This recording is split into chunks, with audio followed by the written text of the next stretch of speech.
कर जोरूं विनती करूं, धरूं चरण पर शीस। गुरु राम देवानंद जी महाराज ने दियो नाम बख्शीश।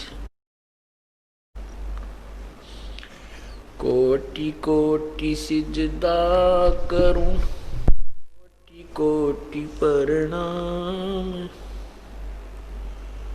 चरण कमल में राखियो, मैं बंदी जाम गुलाम।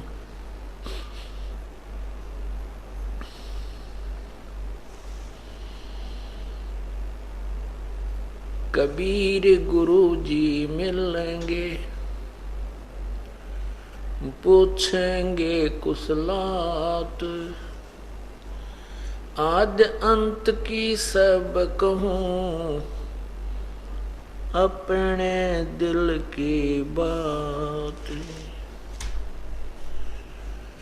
गुरु जी तुम ना भूलियो, चाहे लाख लोग मिल जाएं। हमसे तुमको बहुत है, तुमसे हमको नहीं। तुम्हारे विसारे क्या बने, मैं किसकी शरण में जाऊं। शिव विरंच मुनि नारदा, तिनके हृदय न समाऊं।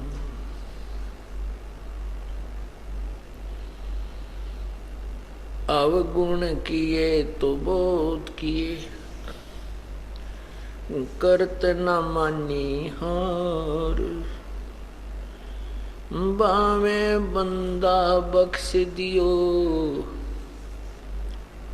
बावे गर्दन उतारे। अवगुण मेरे बाप जी,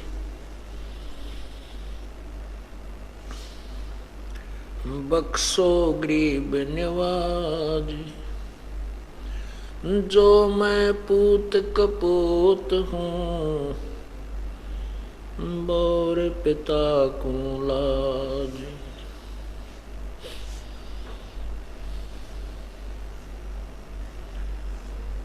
राम नाम रटते रहो, जब तक घट में प्राण।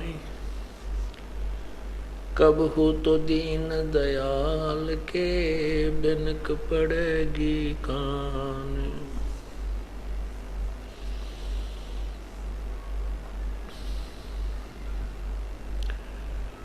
कबीर लूट सको तो लूटियो, राम नाम की लूटे। पीछे फिर पछताओगे, प्राण जहांगे छूट। मानुष जन्म दुर्लभ है, ये मिले न बारंबार। तरवर से पत्ता टूट गिरे, वो बोर न लगता डार। तुम सुनियो संत सुजान, गर्भ नहीं करना रे। तुम सुनियो संत सुजान, गर्व नहीं करना रे। तुम सुनियो संत सुजान, गर्व नहीं करना रे। तुम सुनियो संत सुजान। चार दिनों की चिहर बनी है, चार दिनों की चिहर बनी है। आखिर तो कुमर नारे, तुम सुनियो संत सुजान। गर्व नहीं करना रे, तुम सुनियो संत सुजान। तू जाने मेरी ऐसे निभेगी तू जाने मेरी, ऐसे निभेगी हरदम लेखा बरना रे तुम सुनियो संत सुजान। गर्व नहीं करना रे तुम सुनियो संत सुजान। खाले पीले विलस ले रे हंसा, खाले पीले विलस ले रे हंसा, जोड़े जोड़े नहीं धरना रे तुम सुनियो संत सुजान। गर्व नहीं करना रे तुम सुनियो संत सुजान। दास गरीब सकल में साहिब, दास गरीब सकल में साहिब, नहीं किसी से अड़ना रे तुम सुनियो संत सुजान। गर्व नहीं करना रे तुम सुनियो संत सुजान। दिया हम लारे तुम सुनियो संत सुजान। दिया हम लारे तुम सुनियो संत सुजान।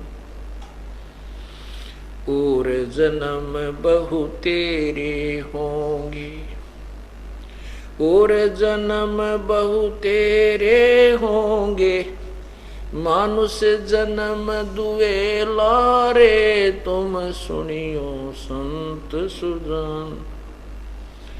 दिया हम लारे तुम सुनियो संत सुजान। तू जो कहे मैं लश्कर जोड़ूं, तू जो कहे मैं लश्कर जोड़ूं, जाना तुझे अकेला रे तुम सुनियो संत सुजान।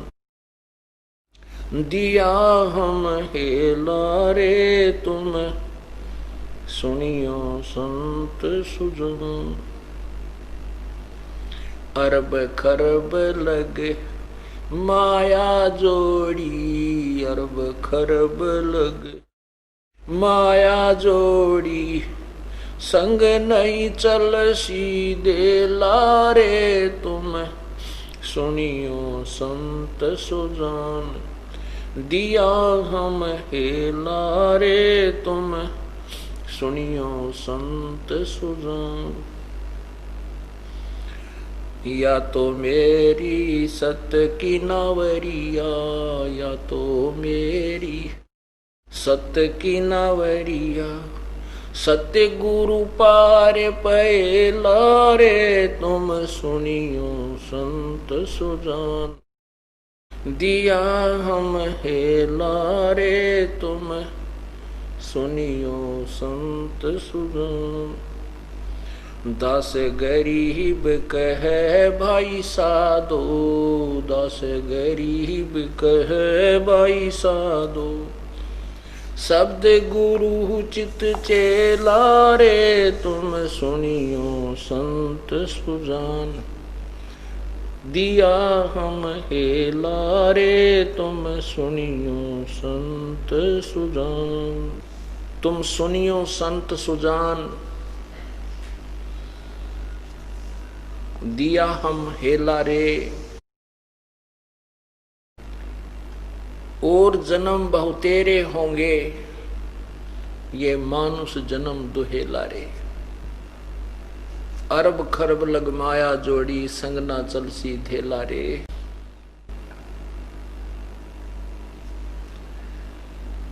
तुम सुनियो संत सुजान, गर्व नहीं करना रे।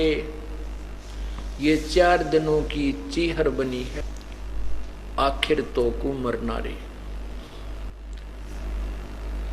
तू जाने है मेरी ऐसे है नवेगी, तू जाने मेरी ऐसे है नवेगी। हरदम लेखा वरना रे तुम सुनियो संत सजन। पुण्यात्माओं, जिन महापुरुषों को परमात्मा प्राप्ति हुई है, उन्होंने इस जीव के ऊपर आने वाली आपत्तियों को भिन्न भिन्न करके बताया है और किस प्रकार ये जीव भूल बैठा है भगवान को। जैसे अब स्वस्थ व्यक्ति हैं, युवा व्यक्ति हैं, वो भूल चुके हैं कि हम कभी वृद्ध भी होंगे। उनको वैसे औपचारिकता तो याद है कि बूढ़े होना है, लेकिन जो वृद्ध हो चुके हैं, जो वृद्ध हो चुके हैं और जो वृद्ध अवस्था में कठिनाइयों का सामना वो कर रहे हैं, अब वो ही जानते हैं। जिसमें वो युवा थे, वो भी ऐसे ही कानों के ऊपर के इन बातों को टाला करते थे, सुनते थे, लेकिन इतनी गहराई से विचार नहीं करते थे कि सचमुच वृद्ध अवस्था में हम महा परेशान हो जाएंगे।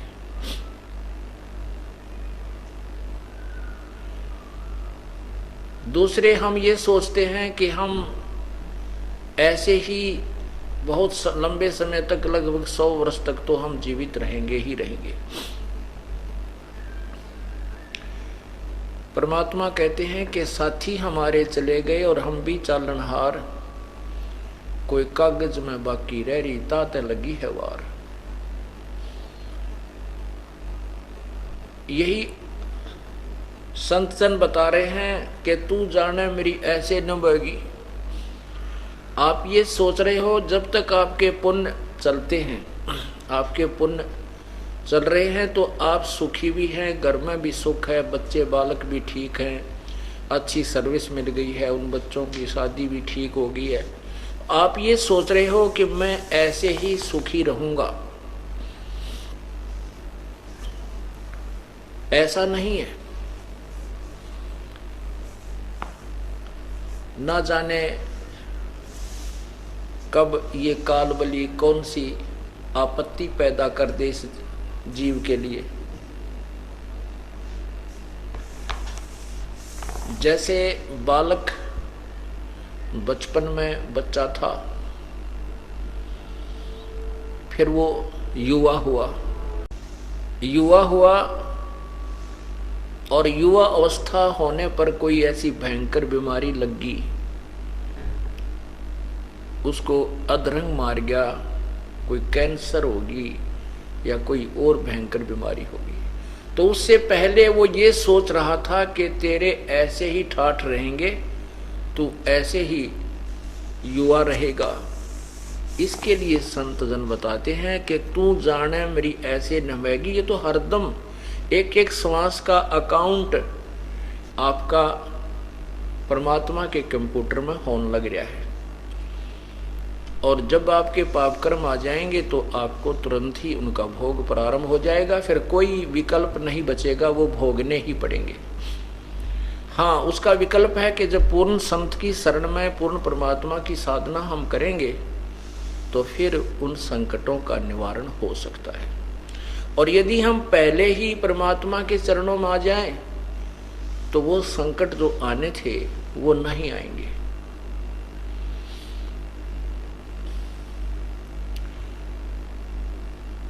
और जब हम बार बार प्रार्थना करने पर भी परमात्मा की शरण ग्रहण नहीं करते हैं, फिर आपत्ति आती है, और फिर हम भगवान की तरफ चलते हैं, तो उसकी सुनाई थोड़ी देर से होती है।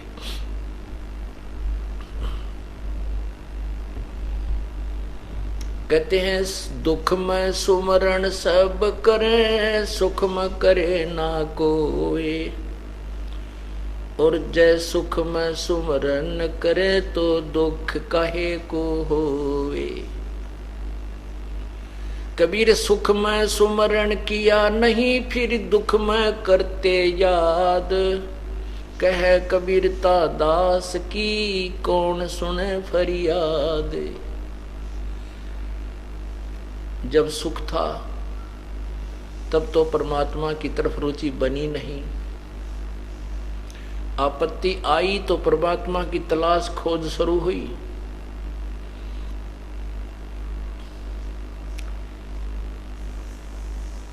इसमें दो प्रकार के प्राणी होते हैं। जैसे हमारे भक्तजन जो परमात्मा की शरण में आ चुके हैं, वो अपने भाई को, बहन को, बेटे को, बेटी को, पत्नी को, पति को, पिता को, पुत्र को, माता को, रिश्तेदारों को, मित्र दोस्तों को, सभी को कहते हैं कि आप सत्संग में आओ और पूर्ण परमात्मा की भक्ति करो। उनसे बार बार प्रार्थना की जाती है। जो पुण्यात्मा हैं वो आ जाते हैं, जो नहीं आते हैं तो बाद में फिर उनके ऊपर आपत्ति आती है, भयंकर आपत्ति आ जाती है। कोई रोग आ जाता है या कोई और मानसिक परेशानी, कोई व्यवसाय में घाटा, फिर वो कहते हैं अब हमें ले चलो। तो फिर उनकी सुनाई बहुत देर से होती है। एक दुखी व्यक्ति है, उसको पता नहीं, किसी ने कहा नहीं, और वो दुखी व्यक्ति और हमारे भक्त के कहने मात्र से तुरंत आकर के परमात्मा के चरणों में आ जाता है और सच्ची श्रद्धा से पूरे नियमों को निभाता है, उसकी सुनवाई तुरंत हो जाती है। एक हमारे भक्त की मामी जी ने नाम ले रखा और मामा जी नाम नहीं ले वह। उसको बार बार समझाते, पहले ये दास भी घर घर जाता था तो वो उनके घर ये दास भी गया। उसकी मामी जी ने कहा कि जी ये भक्त हमारे जो पति देव हैं ये वैसे तो शरीफ आदमी हैं, मुझे मना नहीं करते हैं, लेकिन आप भगवान नहीं बचते। कारण क्या था कि वो फौज से रिटायर्ड था और 5-7 शराब की बोतल उसको कैंटीन से मिल जा करती, वह गुट्टी का चस्का नहीं छूटा था उसने, जिस कारण से उसने उपदेश नहीं लिया। और मैंने भी बहुत कहा, नहीं माना, उठकर बाहर निकल गया अपने घर से। कहने लगा फिर देखेंगे महाराज जी, अब समय नहीं है। कोई बात नहीं, 4 वर्ष के उपरांत उसके गले में कैंसर हो, फेफड़ों में कैंसर होगी। बहुत लाखों रुपए तो लगा दिए हॉस्पिटलों के चक्कर काट के। फिर जब अंत आ लिया, सभी हॉस्पिटल्स ने जवाब दे दिया, फिर अपनी पत्नी से कहता है अब ले चलो मुझे वहां आश्रम करौथा में। अब वो तो बेचारी लेके आई, हमने भी उसको उपदेश भी दिया, लेकिन परमात्मा ने नहीं सुनी। क्यों नहीं सुनी? क्योंकि उसने पहले भगवान को खूब खिजा लिया था। यदि वो पहले से परमात्मा के चरणों में आ जाता और वो गुट्टी लानी छोड़ देता तो फेफड़ों की कैंसर नहीं होती। हम कितने गिर चुके हैं, हम अपने लाभ को भी ना देखते, औरों की तो हम सोचेंगे कहाँ। शराब पीकर हम इतने बुद्धिहीन हो जाते हैं। उसके लिए परमात्मा कहते हैं सुख में सुमरण किया नहीं, फिर दुख में करते याद। कह कबीरता दास की फिर कौन सुने फरियाद। तो ऐसे बहुत से प्रमाण हैं कि जो पुण्यात्मा आपत्ति में है और संत भगवान की खोज में लगे हैं और उनको कोई हमारा भक्त मिल जाता है, भक्तमती बेटी मिल जाती है, वो उनको समझाती है और वो तुरंत आ जाते हैं, उनको आते ही लाभ मिल जाता है। क्योंकि उनको पता नहीं था उनकी तुरंत सुनाई होती है। और जो जानबूझकर बकवाद करते हैं, बार बार कहने से भी नहीं मानते हैं, तो फिर उनका बक्कल उतरता है।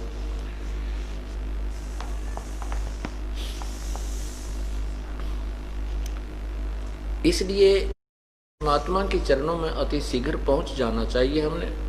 अब जैसे प्रसंग चल रहा है कि युवा हैं, वो नहीं समझ पा रहे कि वो अभी, उनको इतना डर नहीं लग रहा कि हम वृद्ध हो जाएंगे। तो जो वृद्ध हो चुके हैं वो ये सोचते हैं कि भाई वृद्ध तो होना ही है, इससे डरना भी क्या है। जो युवा है वही सोच रहे हैं। फिर इसका विकल्प भी क्या है, भाई बूढ़ा तो होना ही है। ये तो बिल्कुल ठीक है, वृद्ध तो होना ही है, ये तो शरीर की अवस्था है, समय समय पर ढलती रहेगी। लेकिन परमात्मा की भक्ति से युवा अवस्था में आपका शरीर बहुत ठीक रहेगा, आपको कोई रोग नहीं लगेगा। और परमात्मा की भक्ति से आपकी ऐसी व्यवस्था बन जाएगी, बेटे भी आपका आदर करेंगे, बहू भी आपका सत्कार करेगी। क्योंकि यदि आप भगवान के चरणों में आ गए हैं तो परिवार भी आ जाएगा, और परिवार जब भगवान के दरबार में आएगा तो वो उसमें दया होगी। सत्संग में आने वाले भक्त आत्मा यहाँ अपने तन मन धन से सेवा करते हैं। कोई भी बूढ़ा वृद्ध या रोगी दिखाई देता है, उसको बहुत आदर सत्कार से उसकी सेवा करते हैं, कपड़े धोते हैं, उसको अच्छी तरह बैठाते हैं। तो ऐसा भाव बन जाएगा छोटे छोटे बच्चों का भी, तो फिर वो अपने वृद्धों की क्यों नहीं सेवा करेंगे, अपने परिवार के सदस्यों की भी उनकी ऐसी ही सेवा करने की भावना बन जाएगी। और परमात्मा की कृपा से फिर उनका शरीर ठीक रहेगा। आपत्तियां शरीर के ऊपर विशेष नहीं आने देगा परमात्मा। इसीलिए परमात्मा को याद किया जाता है। और प्रभु की आड़ में, परमात्मा की शरण में आने के उपरांत यदि हमारी आयु भी कम हो तो भी परमात्मा एक्सटेंड कर देता। पूर्ण ब्रह्म केवल एक ही प्रभु है जो हमारे कर्मों में फेर बदल कर सकता है, और कोई परमात्मा न ब्रह्मा जी कर सकते, न विष्णु जी, न शिव जी, न ब्रह्म, न परब्रह्म, केवल पूर्ण ब्रह्म। पूर्ण ब्रह्म सत्पुरुष अकाल पुरुष कबीर देव, वो कबीर प्रभु ही हमारे पापों का विनाश कर सकता है। मासा घटे न तिल बधे, विद न लिखे जो लेख, सच्चा सतगुरु मार के मेट के ऊपर मारे मेख। जम जो राजा से डरे मिटे कर्म के लेख, अदली असल कबीर हैं वो कुल के सतगुरु एक। जम काल को कहते हैं, जोरा मृत्यु को कहते हैं। जम जोरा जासे डरे और मिटे कर्म के लेख, अदली असल कबीर हैं वो कुल के सतगुरु एक। केवल एक ही कबीर परमात्मा है, उनको सतगुरु कहें चाहे परमात्मा कहें, अल्लाह कहें, गॉड कहें, चाहे रब कहें, हक्का कबीर कहें, सत कबीर कहें, वही एक परमात्मा है जो हमारे कर्मों में परिवर्तन कर देता है और पापों का नाश कर देता है। जब ही सतनाम हृदय धरो, भयो पाप को नासे। जैसे चिंगारी अग्नि की भई पड़े पुराने घासे। हमारे युगों युगों के ना जाने कितने पाप इकट्ठे हैं, ढेर लगा पड़ा है हमारे संचित कर्मों में। पूर्ण परमात्मा का जो सच्चा नाम मर्यादावत लिया जाएगा, वो ऐसा काम करेगा कि हमारे संचित कर्मों के जो पाप हैं उनमें एक नाम की ऐसी चिंगारी लगेगी जैसे बहुत, चाहे लाखों टन सूखा घास पड़ा हो, उसमें एक ही माचिस की सीख लगा दी जा जलती हुई, सबको जलाकर राख कर देती है। और फिर वो राख को आंधी उड़ा करके उस स्थान को कति साफ कर देती है। और पूर्ण परमात्मा की यथार्थ साधना उस तीन मंत्र के नाम बिना, सतनाम के बगैर हमारे पाप नष्ट नहीं हो सकते। और जब तक हमारे पाप नष्ट नहीं होंगे हम सुखी नहीं हो सकते और काल के जाल से नहीं छूट सकते। इसलिए जैसे अभी आपने सुना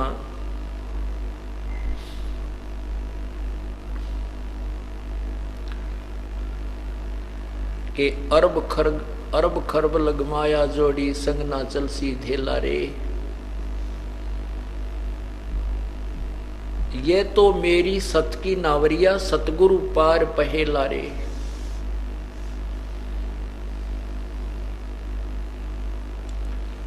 परमात्मा के नाम में तीन, जब हम सत्संग की तरफ चलते हैं, हमारे कुछ पाप कर्म, कुछ समाज बहुत सी बाधाएं डालता है।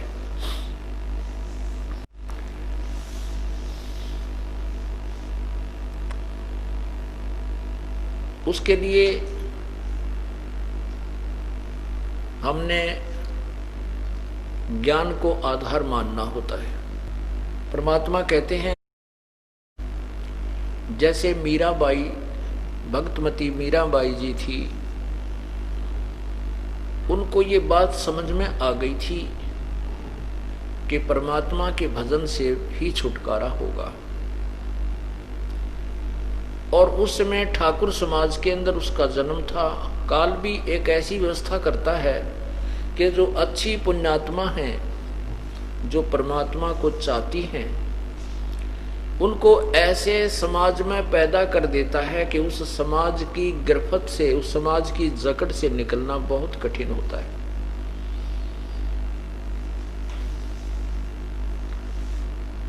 लेकिन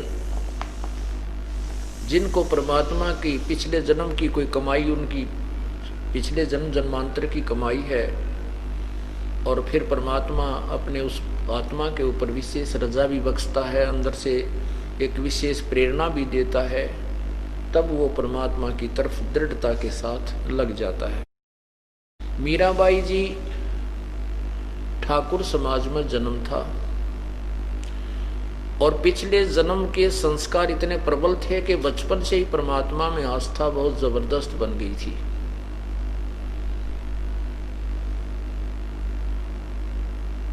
और वो मंदिर में जाने लगी। उसमें लड़कियों को ठाकुर समाज विशेषकर अपनी बहन बेटियों को घर से बाहर नहीं जाने देते थे और सारा काम आप करा करते। गोबर तक गेर का करते, पशुओं का चारा भी स्वयं ही लाते थे। बहन बेटियों को घर से बाहर न जाना, अपनी इज्जत, लोग अपनी लज्जा को नष्ट करना मानते थे। मीराबाई के सामने एक बहुत बड़ा पहाड़ खड़ा हो गया।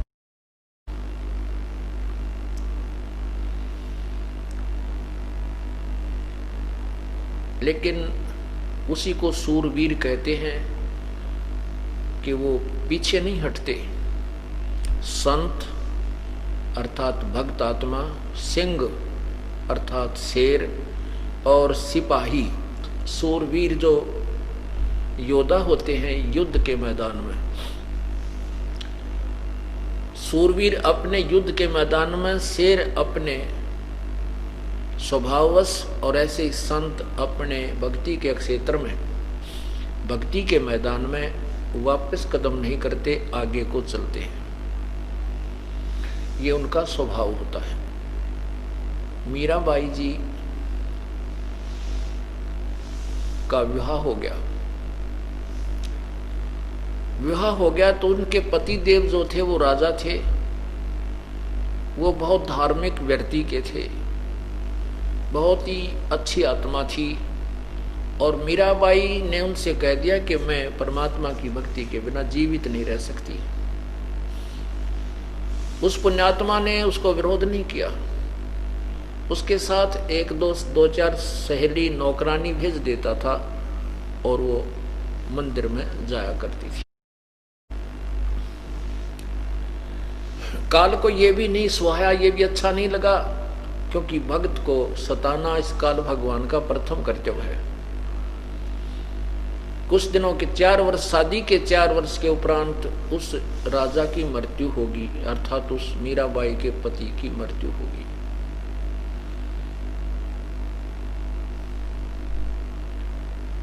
उसके जो देवर था उसको राजगद्दी प्राप्त होगी।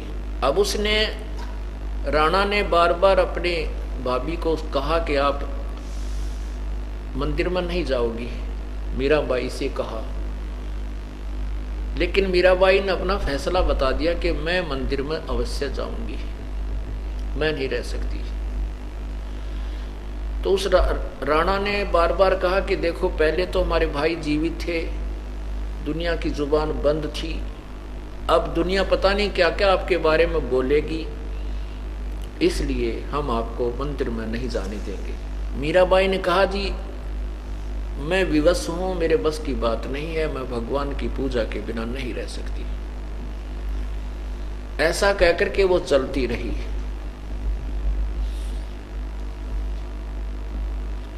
जाती रही, आती रही।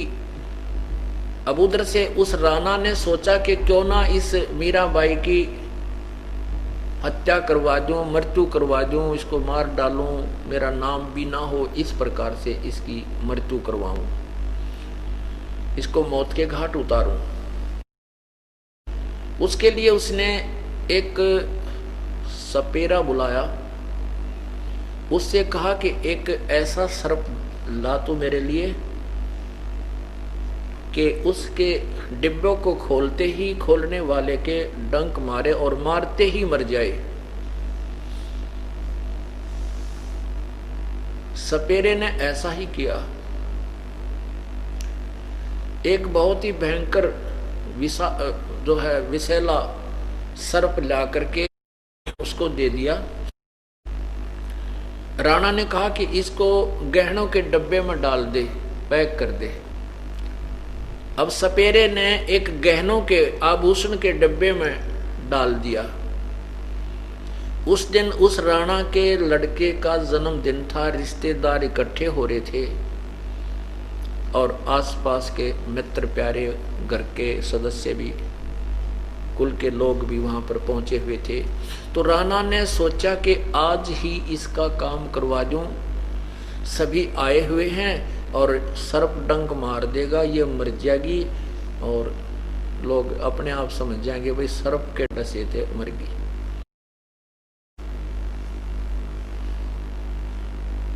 उसने अपने सुनियोजित षड्यंत्र के तहत एक नौकरानी से कहा कि ले, ये गहनों का डिब्बा है और मीरा को दे दे, उसको कह देना कि ये हार है, इसके अंदर बहुत कीमती 9 लाख रुपए का बनवाया है, इसको पहन लेगी, कहीं आज रिश्तेदारों में मेरी बेइज्जती करवा दे और रिश्तेदार यूं कहें कि अपने भाई की मृत्यु के उपरांत वो अपनी भाभी की देखभाल नहीं रखता, इसको ओढ़ने पहनने को विशेष सुविधा नहीं देता, कहीं मेरी इस प्रकार बेइज्जती ना करवा दे, ऐसा उसको कह देना कि आदेश है मेरा। उस नौकरानी ने वो गहनों का डिब्बा जाकर के मीराबाई के पास रख दिया और राजा का आदेश बता दिया।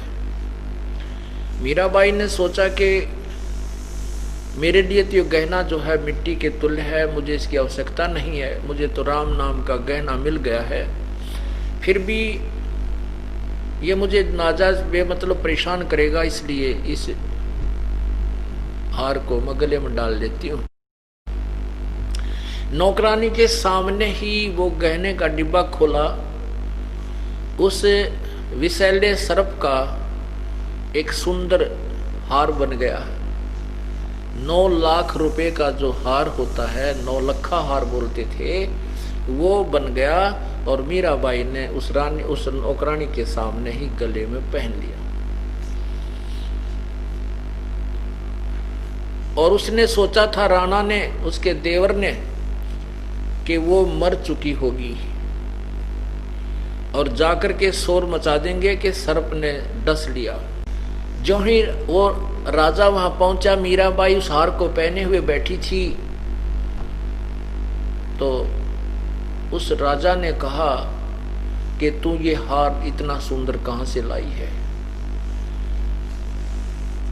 सच बता, तू कहां से लाई इतना कीमती हार? मीराबाई ने कहा कि आप ही ने तो भेजा था, आप मुझे क्यों नहीं जीने देते, क्यों परेशान करते हो, कुछ डरो भगवान से। अब राणा ने कहा, मैंने कहा भेजा था, किस गहने के डिब्बे में आप ही ने तो भेजा था।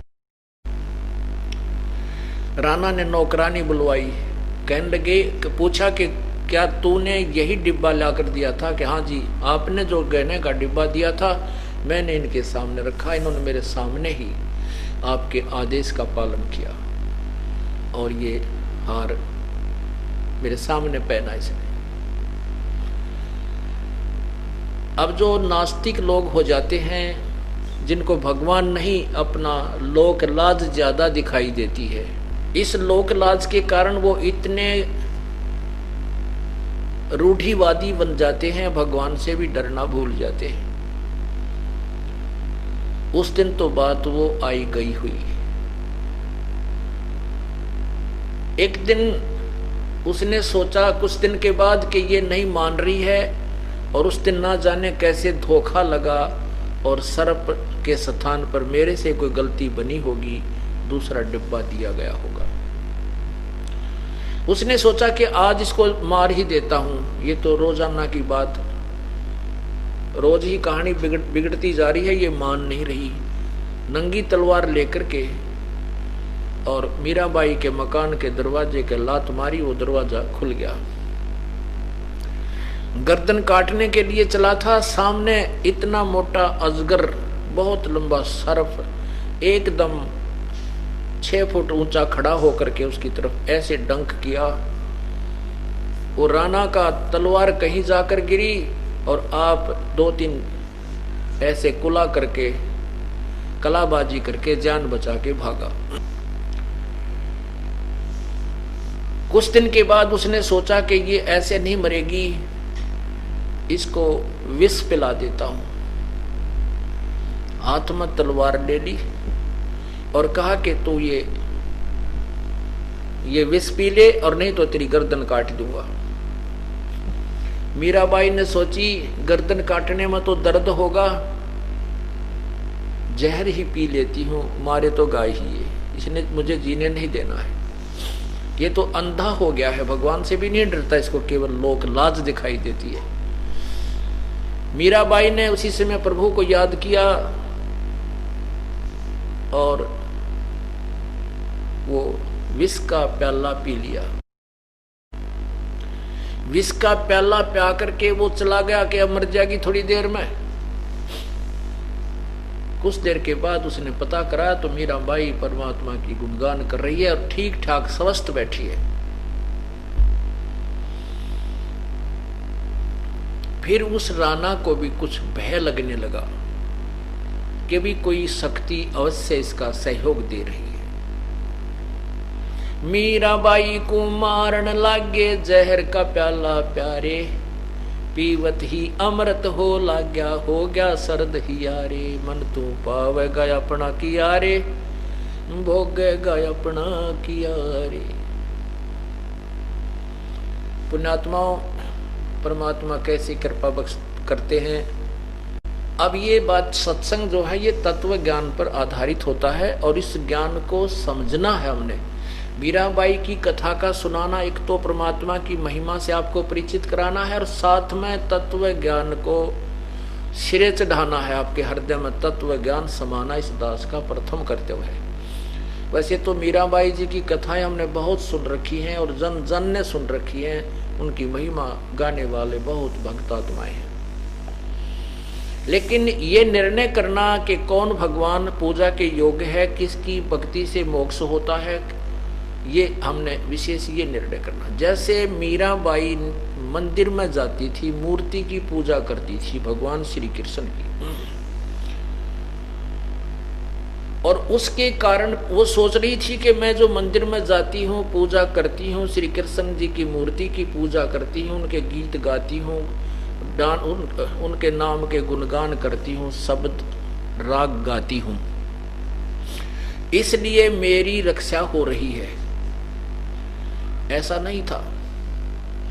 ये तो पूर्व जन्म के संस्कार थे उस मीराबाई के, और जिस कारण से पिछली कमाई उसके आगे अड़ रही थी। परमात्मा कहते हैं कबीर कमाई आपनी और कदे ना निष्फल जा, सात समुद्र आडे पड़े वो मिले अगा हुआ।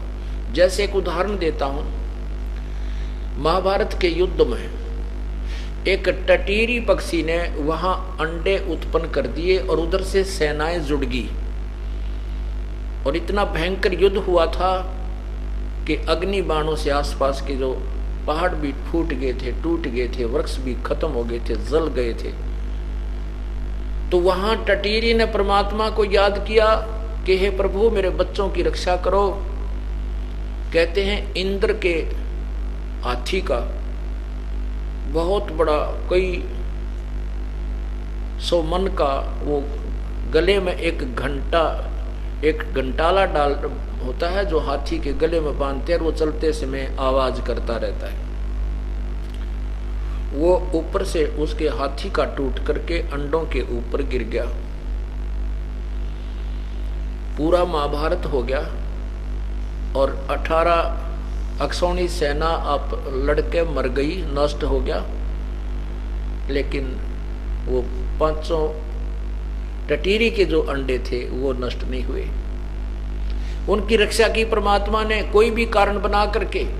अब वो टटीरी ना तो मंदिर में जाती थी, ना वो श्री कृष्ण न जाने थी, ना किसी और पूजा करती थी। उसकी भी अर्ज, उसकी प्रार्थना के आधार पर भी वो रक्षा हुई उसके बच्चों की, क्योंकि वो पूर्व जन्म की संतनी थी और उस पूर्व जन्म की कमाई से ही उसको लाभ हुआ था।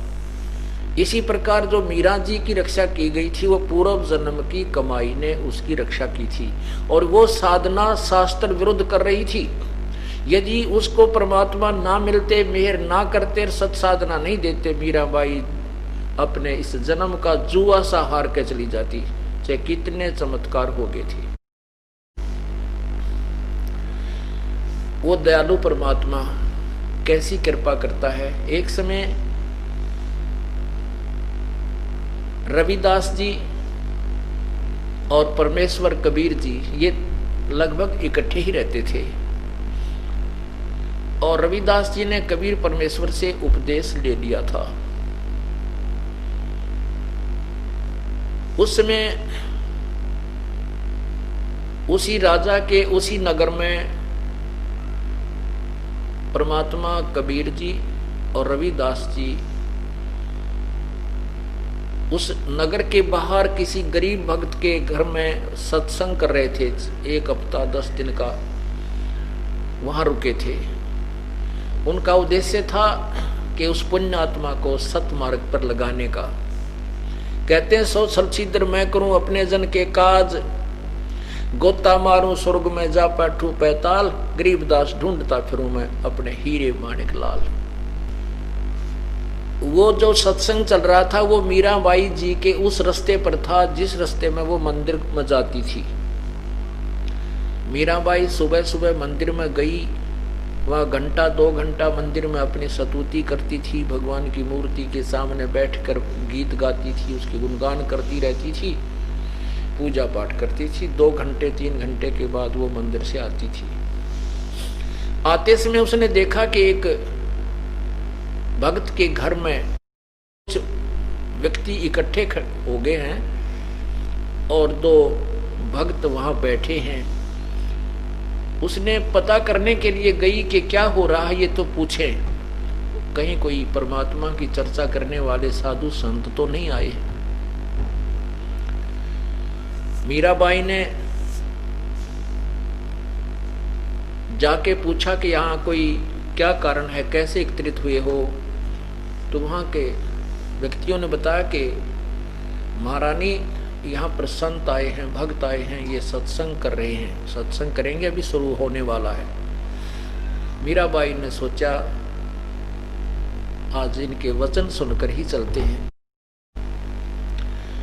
सत्संग का समय हो गया था। परमात्मा ने सत्संग प्रारंभ किया और सत्संग के अंदर बताया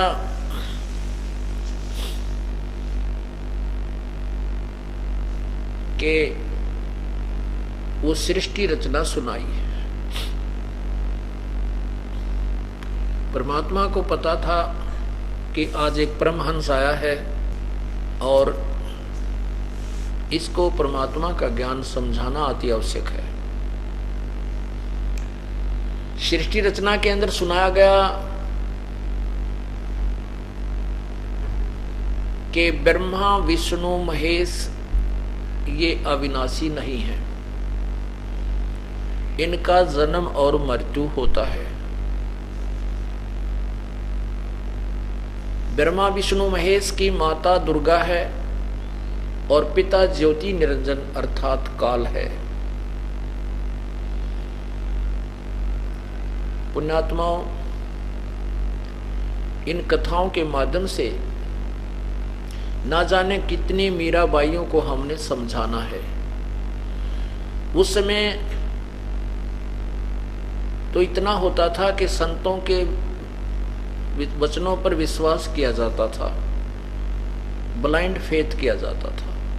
वर्तमान में हम ऐसे गलत रंग में रंगे जा चुके हैं कि हम सत्य को भी अब स्वीकार करने को तैयार नहीं होते जब तक प्रमाण आंखों के सामने नहीं देख लेते।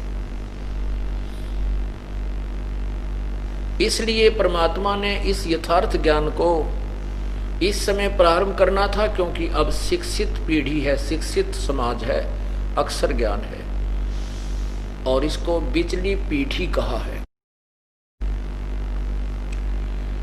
परमात्मा ने सृष्टि रचना सुनाई कि भी प्रारंभ में अपनी महिमा आप ही बताने के लिए कबीर परमात्मा आते हैं और सृष्टि रचना सुनाई कि प्रारंभ में केवल एक ही परमात्मा, सतपुरुष कहो, उसे अकाल मूर्त कहो, वो अकेल लोक में था, अकेला। और अकेल पुरुष में, अकेल लोक में उनका अनामी पुरुष नाम होता है। उसके बाद परमात्मा ने, उस पूर्ण ब्रह्म ने नीचे के 3 लोकों की रचना की, उस अकेल लोक से अलग। अकेल लोक से नीचे वाला अगम लोक, फिर उससे नीचे अलख लोक और उससे नीचे फिर सत्य लोक। उसी परमात्मा ने अन्य 3 रूप और बनाए। सतलोक में सतपुरुष नाम से, सतपुरुष स्वरूप में सतपुरुष के नाम से विराजमान हुए। सतलोक में सतपुरुष के एक रोमकूप का प्रकाश लाख सूर्य, करोड़ सूर्य और करोड़ ही चंद्रमा, दोनों की मिली जुली रोशनी हो तो भी फीकी रह जाए, इतना तेजों में शरीर उस सत्य पुरुष अकाल पुरुष का है, अकाल मूर्त का है। उससे ऊपर अलख लोक है, उसमें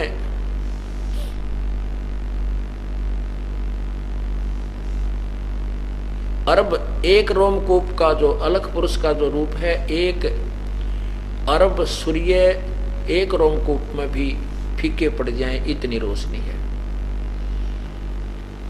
और अगम पुरुष रूप में जो अगम लोक के अंदर परमात्मा, वही अकय पुरुष विराजमान है, उस अगम पुरुष के एक रोमकूप की रोशनी खरब सूर्यों के प्रकाश से भी अधिक है।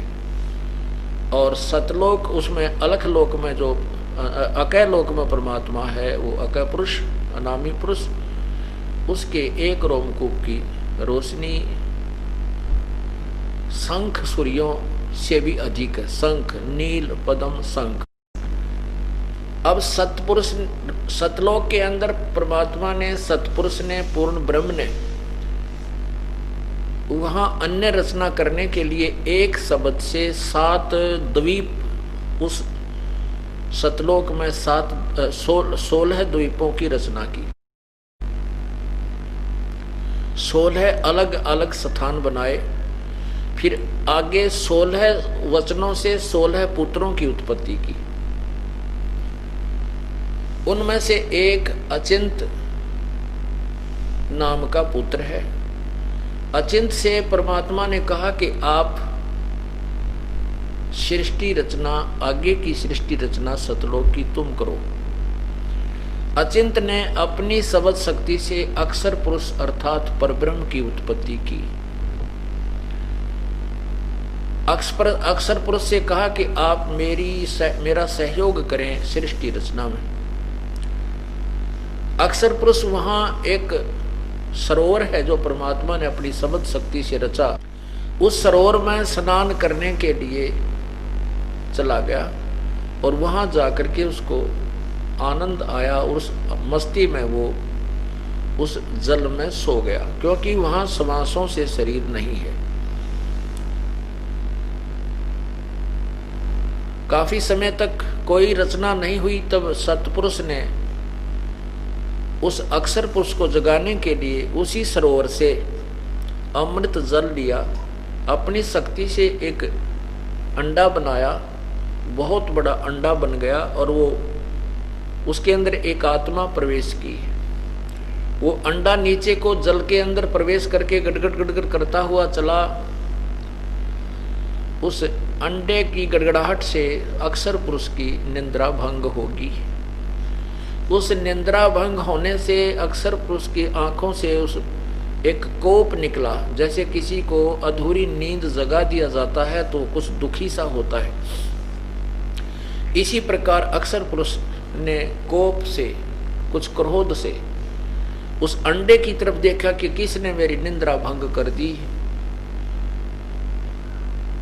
तो वो अंडा उस कोप के कारण, उस तेज की गर्मी के कारण वो फट गया, 2 भाग हो गया। उसमें से ये ज्योति निरंजन काल निकला, जिसको आगे चल के काल कहने लगे। ये ब्रह्म, इसको ब्रह्म भी कहते हैं। इसका वास्तविक नाम कैल है। इसी को ज्योति निरंजन कहने लगे। तो इस काल की, वहां काल, वो ब्रह्म उस अंडे से निकला। तब आकाशवाणी की परमात्मा ने ऊपर से कि तुम दोनों बाहर आओ। अक्षर पुरुष तुम निद्रा में थे, तुम्हें जगाने के लिए सब लीला करनी पड़ी है। उन दोनों को कहा कि आप जाकर के अचिंत के द्वीप में रहो। कुछ दिनों तक आगे से परमात्मा ने कह दिया अचिंत को कि तू अब कोई रचना नहीं करेगा। परमात्मा ने ये लीला इसलिए की थी कि ये बच्चे कहीं बाद में कोई अपनी टांग ना अड़ाने लग जाएं, इनको इनकी समर्थता का आभास करा दूं। तो परमात्मा ने कहा कि तुम्हारे बस की ये सृष्टि रचना करना नहीं है, मैं ही करूंगा। तो उसके उपरांत परमात्मा ने सतलोक में अन्य जितनी भी आत्माएं थी, अपने ही वचन से, अपनी शब्द शक्ति से वहां पूरे सतलोक में भर दी। वहां आत्मा का अर्थात हमारा शरीर, हंस का शरीर तेजों में है, मनुष्य सदृश है और इतना तेज है उस शरीर का, 16 सूर्यों जैसा प्रकाश हमारे शरीर का है। कुछ दिनों के उपरांत ज्योति निरंजन अर्थात उस क्षर पुरुष के मन में ये एक ऐसी हिलोर उठी कि मेरे अन्य भाई तो सभी एक एक द्वीप में रह रहे हैं और हम 3 एक द्वीप में रह रहे हैं। मैं अलग से स्थान प्राप्त करूंगा और अलग रहूंगा। उसके लिए उसने एक पैर पे खड़ा होकर के तप प्रारंभ किया। तप से राज्य मिलता है। जब उसने सत्ययुग तप किया, परमात्मा ने आकाशवाणी, तो वो तप कर रहा था और हम जो ये काल के जाल में जितनी आत्मा फंस गई हैं, ये उसके तप को देख रही थी, उसके उस कलाबाजी को देख रहे थे, उस एक्टिंग को देख करके हम उस पर इतने आसक्त हो गए, हम आत्मा से इस ज्योति निरंजन क्षर पुरुष को चाहने लगे। और अपने उस सुखदाई भगवान से हृदय हटा लिया। परमात्मा ने बार बार आकाशवाणी की कि बच्चों, इसकी क्रिया से आप प्रभावित मत हो, इसकी क्रिया को मत देखो, अपना मस्त रहो, ये ठीक नहीं है। हम ऊपर से तो सावधान हो गए, लेकिन अंदर से कसक नहीं गई, उसकी चाह बनी रही। जब उसने 70 युग तक तप कर लिया, परमात्मा ने पूछा कि क्या चाहता है सरपुरुष, क्या चाहता है ज्योति निरंजन, बोल, मांग क्या मांगता है। उसने कहा प्रभु मुझे ये स्थान कम है, अलग स्थान दे दो। 70 युग के भक्ति तप के कारण उसको 21 ब्रह्मांड दे दिए, वही सतलोक में। जैसे कोई साहूकार पिता अपने पुत्र को अलग होना चाहता है तो उसको 21 प्लाट दे दे, कोई कंस्ट्रक्शन ना हो। फिर उसने सोचा कि इसमें कंस्ट्रक्शन करनी चाहिए, खाली प्लाटों का क्या करूंगा, तो भी हम उसी से भीख मांगते हैं, पूर्ण परमात्मा के आगे ही हम भिखारी हैं, उसी से मांगते हैं, उसी की मजदूरी करते हैं। तो ज्योति निरंजन ने फिर 70 युग तप किया। 70 युग तप करके फिर पूछा परमात्मा ने भी क्या चाहता है, बोल, अब तुझे जो मांगा था मैंने दे दिया। उसने कहा ज्योति निरंजन ने कि परमात्मा मुझे इसमें कुछ कंस्ट्रक्शन करने की सामग्री दो, मटेरियल दो। परमात्मा ने उसको 5 तत्व दे दिए और 3 गुण के लिए बेटा खेल खिलौना था। उसके बाद उसने फिर तप किया, 64 युग जब तप कर दिया, जब प्रभु ने पूछा रे तू क्यों अनाड़ीपना कर रहा है, बार बार क्यों हट कर रहा है, क्या मांगता है, तेरे को मैंने जो मांगा था वो दे दिया। तब उसने कहा पिताजी मुझे कुछ आत्मा दे दो, कुछ जीव दे दो, मैं अकेले का मेरा दिल नहीं लगता। तब परमात्मा ने कहा, सतपुरुष ने कहा कि बेटा ये मेरी आत्मा है, ये मेरे बच्चे हैं, मेरे ही शरीर से उत्पन्न हुए हैं, मैं इनको किसी कीमत पर भी तुझे नहीं दे सकता, तो इनके साथ बहुत बड़ा जो ना दुर्व्यवहार करेगा, क्योंकि ये तेरे बच्चे नहीं, इसलिए तू इनके दुख से दुखी नहीं होगा, तो इनके साथ अन्याय करेगा। तब उसने कहा परमात्मा मैं न्याय करूंगा, सत का राज करूंगा, मैं जो जैसा कर्म करेगा मैं वैसा ही उसको फल दूंगा। परमात्मा बोले मैं तुझे किसी कीमत पर नहीं दे सकता, इसलिए 64 वर्ष के युग के तप के बदले में कोई और तन प्लाट चाहिए और दे दूंगा, ब्रह्मांड 10-20 और चाहिए और ले ले। परमात्मा को मालूम था, पूर्ण परमात्मा को पता था कि हम अंदर से उस ज्योति निरंजन को चाह रहे हैं और हम अपने पतिव्रता पद से गिर गए, हम भगवान से हृदय हटा चुके थे। इसलिए उसने एक कंडीशन रख दी, परमात्मा ने एक शर्त रख दी कि यदि कोई सब इच्छा से तेरे साथ जाना चाहता है तो मैं उनको भेज सकता हूं। ज्योति निरंजन बड़ा प्रसन्न हुआ और कहा ठीक है प्रभु, मैं उनसे पूछ लेता हूं जो मेरे साथ जाना चाहते हैं। ज्योति निरंजन अपने पास आया, जो यहाँ जितने भी कीड़े मकोड़े, कुत्ते, गधे, सुअर, जंगली जानवर, राजा, रंग, मनुष्य, जो भी हम देव बने हैं, ये सभी आत्मा वहाँ सतलोक में रहा करती थी और बहुत सुंदर शरीर था, बहुत ही अच्छा परिवार था। वो मकान आपके खाली पड़े हैं जहाँ से आप छोड़ कर आए हो, बहुत सुंदर, वो कभी खराब नहीं होते, वो अमर लोक है। हमारे पास आया तो हमारे से उसने कहा कि मेरे साथ मैंने ऐसे ऐसे पिताजी से तप करके अलग से राज्य प्राप्त किया है, वहाँ ऐसे स्वर्ग बनाऊंगा, वहाँ स्वर्ग बनाऊंगा, वहाँ ऐसे ऐसे बाग बगीचे बनाऊंगा और बड़ी सुंदर पृथ्वी बनाऊंगा, क्या तुम मेरे साथ चलोगे? हमने कहा हम चलेंगे, आपके साथ चलने को तैयार हैं, यदि पिताजी आज्ञा दे दे तो हम चल पड़ेंगे। ज्योति निरंजन ने परमात्मा से प्रार्थना की कि कुछ आत्माएं मेरे साथ जाने को सहमत हैं, आपकी आज्ञा की आवश्यकता है। परमात्मा ने कहा मेरे सामने हाँ भरवा दे, मेरे सामने उनकी सहमति करवा दे, मैं तुझे तेरे पास भेज दूंगा। वो पूर्ण परमात्मा और ज्योति निरंजन दोनों हमारे पास आए। परमेश्वर ने कहा कि बोलो आत्माओं, कौन कौन इसके साथ जाना चाहते हैं, वो अपना हाथ ऊपर करके स्वीकृति दें। अब परमात्मा अपने भगवान के सामने, पिता के सामने सभी को, किसी की हिम्मत नहीं पड़ी कि हम खड़े होकर के या हाथ ऊपर कर दें कि हम जाना चाहते हैं। काफी देर तक सन्नाटा छाया रहा। तब परमात्मा ने दोबारा कहा कि रे तुम ज्योति निरंजन, आप तो कह रहे थे कि मेरे साथ बहुत सी आत्मा जाना चाहती हैं, ये तो कोई भी नहीं बोल रहा। तब उस समय एक आत्मा ने सोचा कि अब बात बिगड़ गई, अब तो खड़ा होना ही पड़ेगा। वो और ज्यादा आसक्त थी, तो उसने खड़ा होकर कहा, पिताजी मैं ऐसे दोनों हाथ कर दिए कि मैं जाना चाहता हूं।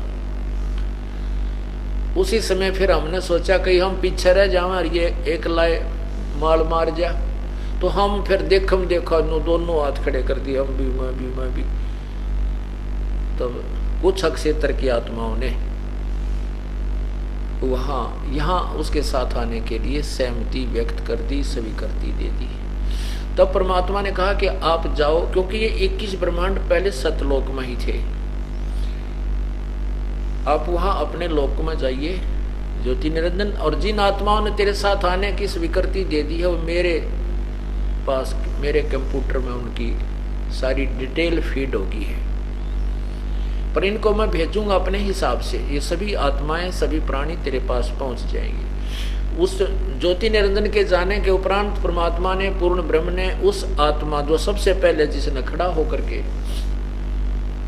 स्वीकृति दी थी, सबसे पहले स्वीकृति दी थी, उसकी लड़की बना दी, एक युवा लड़की बना दी अपनी सबल शक्ति से।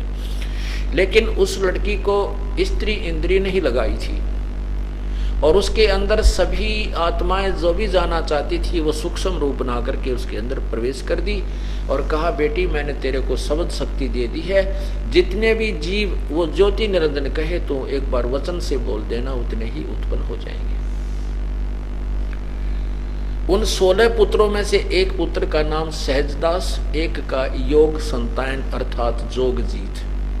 तो सहजदास से कहा कि सहजदास जा इस अपनी बहन को लेकर के और ज्योति निरंजन के पास जा और उसको कह देना कि जितने जीव तेरे साथ जाने के लिए रेडी थे उन सब को इसके अंदर प्रवेश कर दिया है, इस देवी के अंदर। वही आदि माया, वो लड़की आदि माया दुर्गा शेरा वाली और प्रकृति देवी कहलाई है, और इसको वहां छोड़ा और ज्योति निरंजन को बता देना कि ये जितने जीव तू कहेगा शब्द से उत्पन्न कर देगी। सहजदास ने उस लड़की को साथ लिया और ज्योति निरंजन के उस लोक में पहुंचा और उसको सब डिटेल बता दी। लड़की को वहां छोड़कर सहजदास वापस आ गया।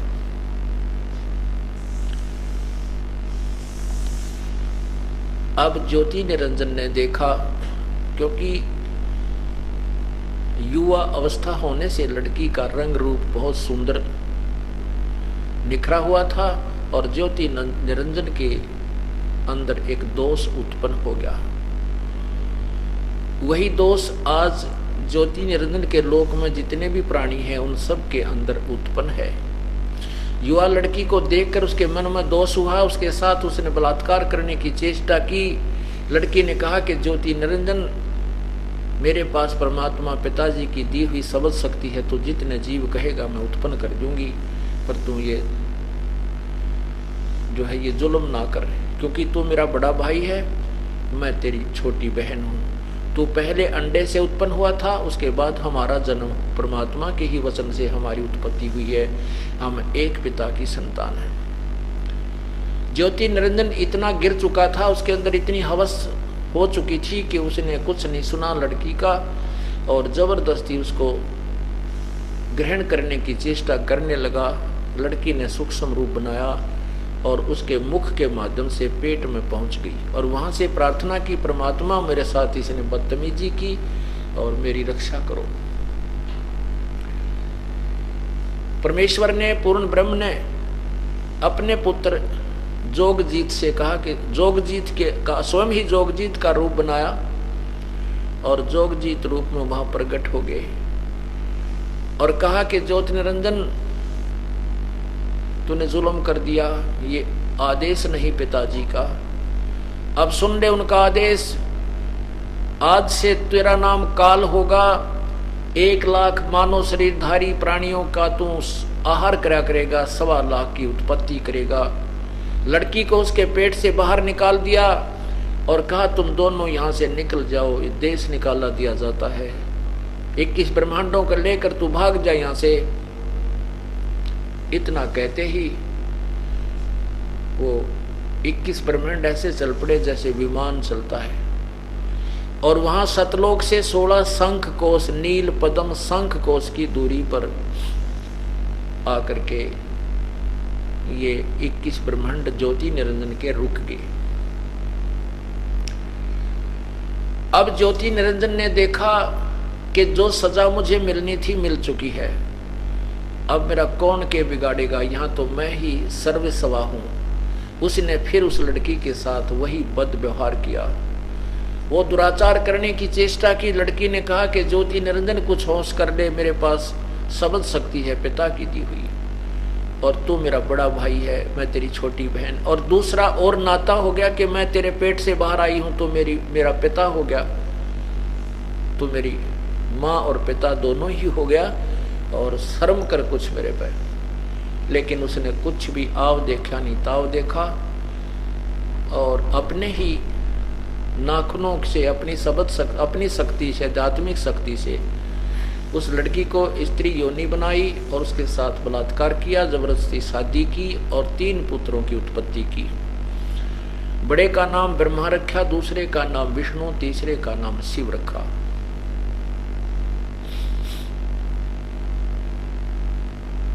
अब इस काल ने क्या किया हुआ है, एक ब्रह्मांड में एक ब्रह्मलोक की स्थापना की हुई है।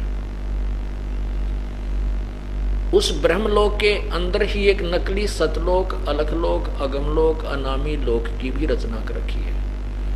उनसे बहुत दूर ऊपर उसने 3 स्थान बना रखे हैं, एक रजोगुण प्रधान अक्षेत्र, एक सतोगुण प्रधान अक्षेत्र, एक तमोगुण प्रधान अक्षेत्र। इन अक्षेत्रों के विषय में थोड़ी सी एक उदाहरण देते हैं कि जैसे एक मकान में 3 कमरे हों, 3 कक्ष हों, एक कक्ष के अंदर साधु संत महात्माओं के फोटो लगे हों, उसमें जब इंसान जाता है तो उनको देख करके उसके विचार साधुता के हो जाते हैं और बहुत ही विकारों से दूर हो जाता है। उनकी लीलाओं को सुनकर, उनके बारे में विचार करके कि ऐसे महापुरुष थे, इन्होंने ऐसी भक्ति की थी। तो जब तक उस कमरे में उस फोटो लगे हैं जो साधु संत फकीरों महापुरुषों के, तो मन में शांति बनी रहती है, कोई खरपतवार उत्पन्न नहीं होता। दूसरे कमरे में लगे हुए सूरवीर बहादुरों के, शहीदों के फोटो लगे हुए हैं, वहां जाते ही अपने आप वैसे ही विचार हो जाते हैं और खून खोलने लग जाता है। ऐसा ही उन ही जैसा हमारा भाव विचार बनने लग जाता है। और तीसरे कक्ष में लगे हैं ये अर्धनग्न शरीर, यानी गंदी पिक्चरें लगी हैं, तस्वीरें लगी हैं।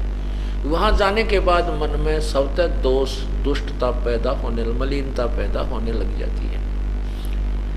इसी प्रकार इस काल भगवान ने बड़ी सुनियोजित तरीके से एक स्थान रजोगुण प्रधान बना रखा है। उस क्षेत्र में जाते ही ये दोनों दुर्गा और ये ज्योति निरंजन रजोगुण से प्रभावित हो जाते हैं और वहां उनके दोनों के ये संयोग से जो पुत्र उत्पन्न होता है उसको ये रजोगुण युक्त ब्रह्मा नाम रख देते हैं और वो रजोगुण से युक्त हो जाता है। उसके अंदर रजोगुण स्वतः भर जाता है, उस बच्चे की कोई दोष नहीं। अब जब वो दूसरे स्थान पर होते हैं सतोगुण प्रधान क्षेत्र में, तो उन दोनों के संयोग से जो पुत्र उत्पन्न होता है वो सतोगुण से युक्त हो जाता है, उसका नाम विष्णु रख देते हैं। और तीसरे तमोगुण क्षेत्र में होते हैं, उन दोनों के संयोग से जो पुत्र उत्पन्न होता है उसका नाम वो शिव रख देते हैं और वो तमोगुण से युक्त हो जाता है।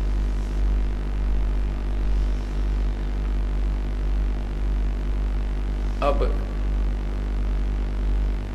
आपको यही स्थान, यही सतिथि, यही जो सृष्टि रचना, इससे आगे की जो दास ने बताया है, यहाँ तक तो सवसम वेद में है, वो 5वें वेद में से आपको बताई है।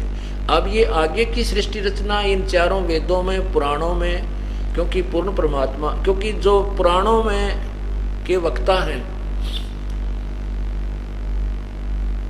वो ब्रह्मा जी हैं, और ब्रह्मा जी को परमात्मा ने आकर के ये सृष्टि रचना सुनाई थी। उसने सुनी, कुछ सत्य मानी, कुछ असत्य मानी। फिर अपने वक्तव्यों में, अपने द्वारा दिए गए पुराणों के ज्ञान में उसने कुछ परमात्मा पूर्ण ब्रह्म वाला ज्ञान, कुछ अपने सामने उसके उत्पन्न होने के बाद की कथाएं जो बताई हैं वो सारी पुराणों में है। अब आपको पुराणों में दिखाते हैं इन ब्रह्मा विष्णु महेश की उत्पत्ति, और ये कैसे रजगुण सतगुण तमगुण युक्त हुए हैं।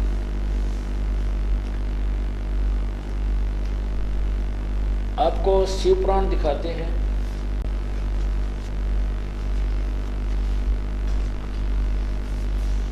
ये देखिएगा शिव पुराण,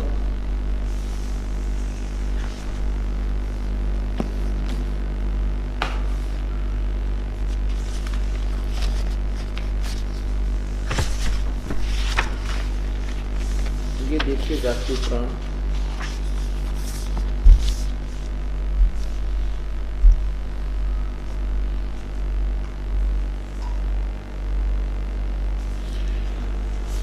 अंदर देखिएगा संक्षिप्त शिवपुराण मोटा टाइप, ये कहाँ से प्रकाशित है, कहाँ से छपा है। संपादक है हनुमान प्रसाद पोदार। और इसके अगले पृष्ठ पर देखिए ये कहाँ से प्रकाशित हुआ है। नीचे आइएगा,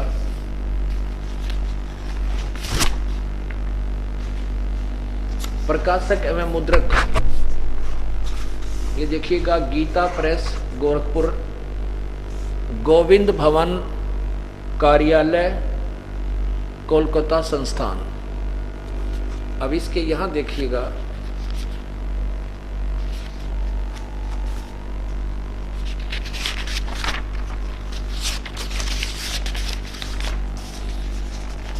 अब ये देखिएगा इधर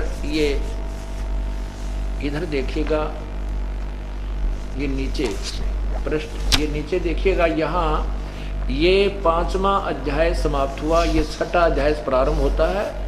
रुद्र संहिता, रुद्र संहिता का ये 6ठा अध्याय है, और ये पृष्ठ नंबर 99, 99वें पृष्ठ पे ये देखिए। अब इसमें कहा है कि ब्रह्मा जी ने कहा,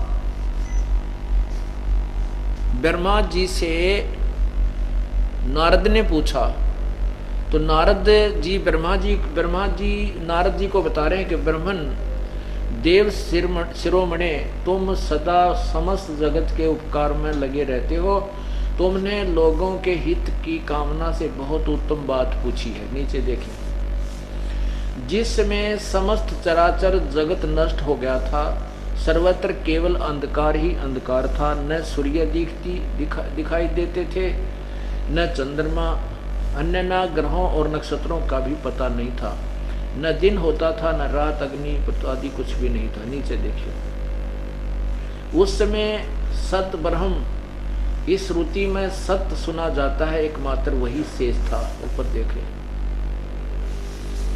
वही शेष था।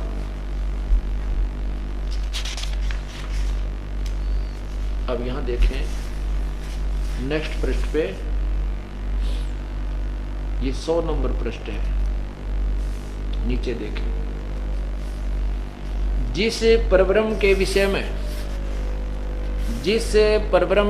में ज्ञान और अज्ञान, अब स्पष्ट देखना, ज्ञान और अज्ञान यानी सच झूठ मिलाकर ज्ञान और अज्ञान से पूर्ण उक्तियों द्वारा इस प्रकार विकल्प किए जाते हैं। उसने एक काल के बाद द्वितीय की इच्छा प्रकट की, उसके भीतर एक से अनेक होने के संकल्प उदित हुआ। तब उस निराकार परमात्मा ने अपनी लीला शक्ति से अपने लिए मूर्ति की आकार की कल्पना की। नीचे देखिए, जो वह मूर्ति रहित परब्रह्म है उसी की मूर्ति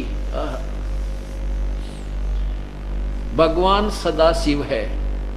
अर्वाचीन और प्राचीन विद्वान उसी को ईश्वर कहते हैं। उस समय एकाकी रहकर स्वेच्छा अनुसार विहार करने वाले उस सदाशिव ने अपने विग्रह माने शरीर से स्वयं ही एक स्वरूप भूता शक्ति की सृष्टि की, अर्थात अपने शरीर से एक औरत स्त्री निकाली जो उनके अपने श्रीअंग से कभी अलग होने वाली नहीं थी। उस पराशक्ति को प्रधान प्रकृति गुणवती माया बुद्धि तत्व की जननी विकार तथा विकार रहित कहा गया है। वह शक्ति अंबिका कही गई है। उसी को प्रकृति सर्वेश्वरी और त्रिदेव जननी तीनों देवता ब्रह्मा विष्णु महेश की जननी माता नित्या मूल कारण भी कहते हैं। सदाशिव द्वारा प्रकट की गई उस शक्ति की के 8 भुजाएं हैं। ये देखिए, नाना प्रकार के आभूषण उसके श्री अंगों की शोभा बढ़ाते हैं। वह देवी नाना प्रकार की गतियों से संपन्न और अनेक प्रकार के अस्त्र शस्त्र धारण करती है। नीचे देखियो, एकानी होने पर वह माया ये वे जो सदाशिव है संयोग वसात अनेक हो जाती है। जो वे सदाशिव हैं उन्हें परम पुरुष ईश्वर शिव शंभु और महेश्वर कहते हैं। अब पुण्यात्माओं, इसमें 2 बात स्पष्ट हुई।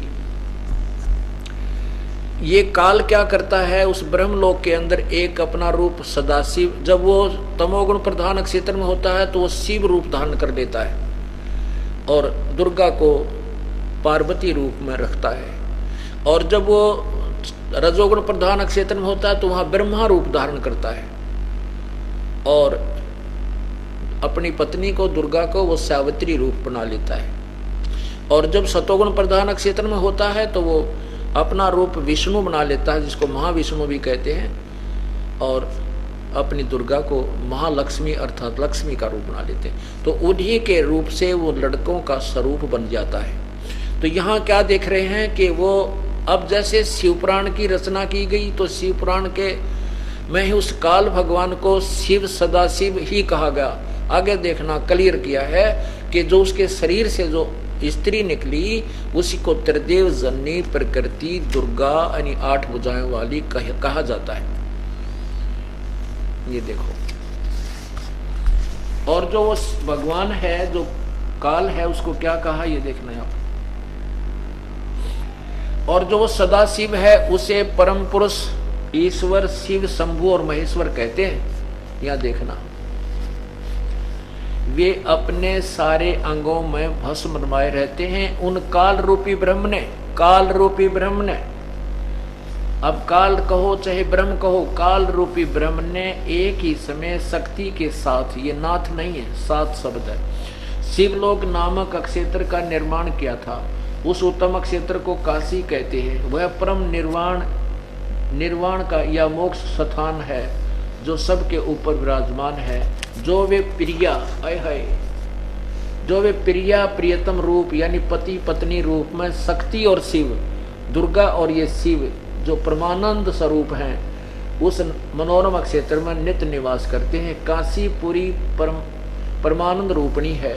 मुने शिव और शिवा ने प्रलय काल में भी कभी उस क्षेत्र को अपने सानिध्य से मुक्त नहीं किया। नीचे देखो, देव्र से ब्रह्मा जी कह रहे हैं नारद जी को, देव्र से एक समय उस आनंद वन में रमण करते हुए शिवा और शिव के मन में इच्छा हुई कि किसी दूसरे की सृष्टि करनी चाहिए और जिस पर यह सृष्टि संचालन का महान भार रखकर हम दोनों केवल काशी में रहकर सब इच्छा अनुसार विचरें और निर्वाण धारण करें। देखिए देखो, ऐसा निश्चय करके शक्ति सहित परमेश्वर सर्वव्यापी परमेश्वर शिव ने अपने वाम भाग के 10वें अंग पर अमृत मल दिया। फिर तो वहां से एक पुरुष प्रकट हुआ। उन्होंने पति पत्नी का व्यवहार किया और वहां से फिर एक पुत्र उत्पन्न हुआ। उसका नाम क्या रखा? शिव ने कहा, वत्स व्यापक होने से तुम्हारा व्यापक होने के कारण तुम्हारा विष्णु नाम विख्यात हुआ।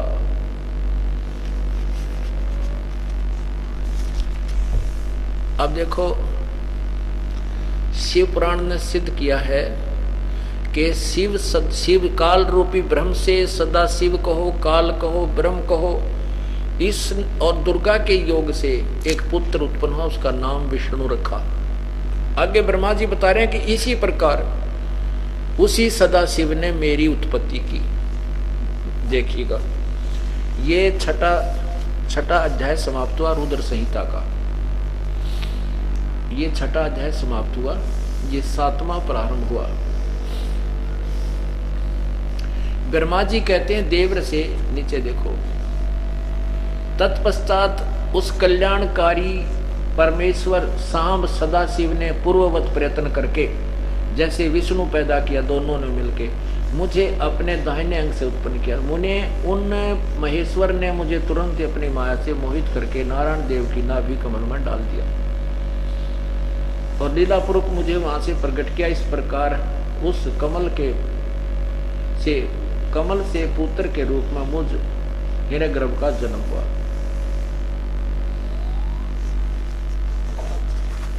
अब यहाँ जो शिव पुराण का जो लेखक है, अब ये विचलित हो गया कि भी भगवान शिव से, चलो ब्रह्मा भी उत्पन्न हो गया, विष्णु भी हो गया, तो शिव को कैसे लिखूं? शिव से उत्पन्न हुआ। लेकिन अब ये सच्चाई को छुपा नहीं सके। देखिए,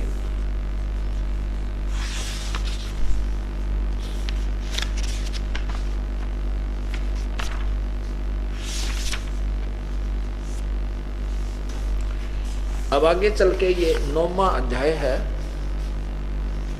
ये देखिएगा अध्याय 9 में यहां देखना, ये क्या बताया है कि इस प्रकार ब्रह्मा, विष्णु और रुद्र इन तीन देवताओं में गुण है, परंतु शिव गुणातीत माने गए हैं। ब्रह्मा, विष्णु, रुद्र इन 3 देवताओं में गुण है, परंतु शिव गुणातीत माने गए। अब 4 हो गए, ये 4, यानी गीता जो भगवान है जो इनका उत्पन्न करता वो अलग है, ब्रह्मा, विष्णु और ये रुद्र 3 अलग हैं, और इनका पिता सदाशिव वो अलग है। महाशिव कहो तो विष्णु पुराण में उसको महाविष्णु लिखा है, शिव पुराण में उसको महाशिव लिखा है, ब्रह्मा पुराण में उसको महाब्रह्मा लिखा है वो काल ज्योति निरंतर। अब इसमें तो हिंदी है,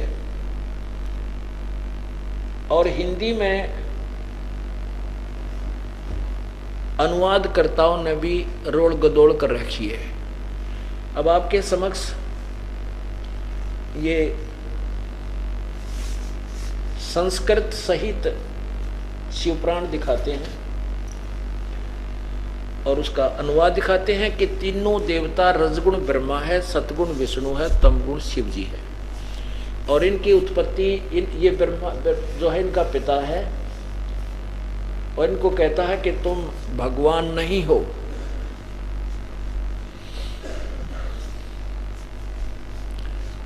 ये देखिएगा शिव महापुराण टीका सहित प्रथम भाग, ये 2 भागों में कर रखा है इन्होंने। ये देखिएगा श्री शिव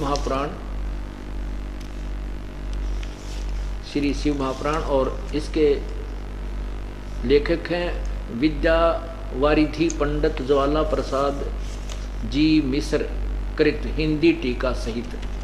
प्रकाशक हैं इसके खेमराज श्री कृष्ण प्रकाशन बम्बई। इसमें हम आपको दिखाते हैं, इसमें क्या लिखा है कि एक बार विष्णु और ब्रह्मा का झगड़ा हो गया आपस में, क्योंकि ये काल क्या करता है कि जैसे कोई साधक साधना करता है तो ये उसको, जैसे कोई विष्णु का उपासक है तो किसी को विष्णु रूप में दर्शन दे देता है, तो वो समझते हैं कि ये विष्णु ही भगवान है, यही सारी सृष्टि का रचनहार है, और यही मालिक है। तो वो ये नहीं जान पाते कि ये विष्णु कौन था। ये उस त्रिलोकीय विष्णु ब्रह्मा इस काल के पुत्र विष्णु को, सतगुण विष्णु को भगवान मान बैठता है। और फिर उस विष्णु को आकर के प्रार्थना करते हैं, भगवान आप ही सर्वशक्तिमान हो, हमने साधना करके देख लिया, समाधि में आप ही हमारे सामने आए हो, आप ही भगवान हो। इससे वो विष्णु फूल का कुपा हो जाता है कि तू ही भगवान है। उधर से कोई ब्रह्मा, किसी को ब्रह्मा के रूप में दर्शन दे देता है, तो वो आकर के ब्रह्मा जी से कहता है कि आप ही भगवान हो, आप हमें बहका रहे हो। इससे वो ब्रह्मा फूल का कुपा हो गया कि तू ही भगवान है, जब सब कहने लग रहे। तो इस प्रकार एक दिन उन दोनों में झगड़ा हो गया। ब्रह्मा विष्णु जी के पास गया और ब्रह्मा जी ने कहा कि ओ बेटा उठ। वो लेटा हुआ था अपनी शेष सैया पर और उसके और भी नौकर बैठे थे, लक्ष्मी भी बैठी थी। तो ब्रह्मा जी ने कहा कि मैं तेरा बाप आया हूं, तो खड़ा क्यों नहीं होता, मेरा सत्कार क्यों नहीं करता। उधर से विष्णु कहता है कि मैं तेरा बाप हूं, बेटा कुछ बोलना सीख, आदर सत्कार करते हैं बड़ों का। इस प्रकार दोनों का झगड़ा हो गया, जैसे बालक लड़ा करें। ये इसमें लिखा है, ये देखिएगा, ये है शिव पुराण और इसके प्रश्न नंबर 11 पर यहां देखिएगा, इसमें लिखा है कि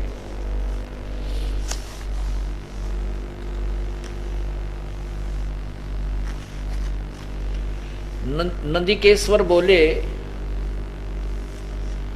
हे योगेंद्र,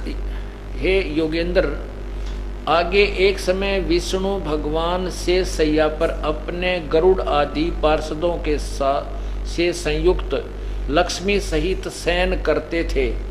उस समय ब्रह्मज्ञानियों में श्रेष्ठ, ब्रह्मा जी को ब्रह्मज्ञानी भी लिखा है, ब्रह्मज्ञानियों में श्रेष्ठ ब्रह्मा जी अपनी इच्छा से वहां आए। सब प्रकार सुंदर सेज पर शयन करते हुए कमल लोचन विष्णु जी से पूछने लगे, ये देखो, पूछने लगे, तुम कौन हो जो मुझे देखकर अभिमानी पुरुष के समान शयन करते हो। हे वत्स, हे बेटा। ब्रह्मा बोला, हे बेटा उठो, देखो मैं तुम्हारा स्वामी आया हूं। आए हुए गुरु को देखकर जो अभिमान करता है वह द्रोही मूड का प्रायश्चित होना उचित है। यह सुनकर विष्णु के अंतर में तो क्रोध हुआ, परंतु बाहर से शांत रहे और बोले कि वत्स, हे बेटा तुम्हारा मंगल हो, बैठो, इस आसन पर विराजो।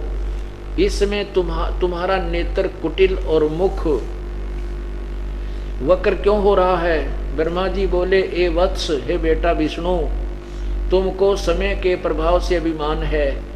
हे पुत्र, मैं तुम्हारा रक्षक और जगत का पिता मैं हूँ। विष्णु बोले, यह तो सब जगत मुझ में स्थित है, तुम चोर के समान किस प्रकार अपना कहते हो। तुम मेरी नाभि कमल से उत्पन्न हुए हो। ये देखियो नीचे, इससे मेरे पुत्र हो, मुझे पुत्र कहना व्यर्थ है। नंदिकेश्वर बोले, इस प्रकार ब्रह्मा और विष्णु दोनों ही रजोगुण से मुग्ध होकर विवाद करने लगे। मैं श्रेष्ठ हूं, मैं स्वामी हूं, ऐसा कहकर वह एक दूसरे को मारने की इच्छा से युद्ध करने लगे। अब पुण्यात्माओं, ये तो पांचवी छठी तीसरी चौथी वाले बालक लड़ा करें। वो नुका मैं तेरा बाप, नुका मैं तेरा बाप, और मुक्का उसका गला पकड़ के।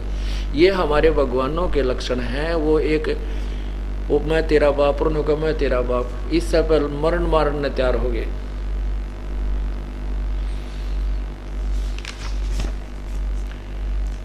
आगे क्या है,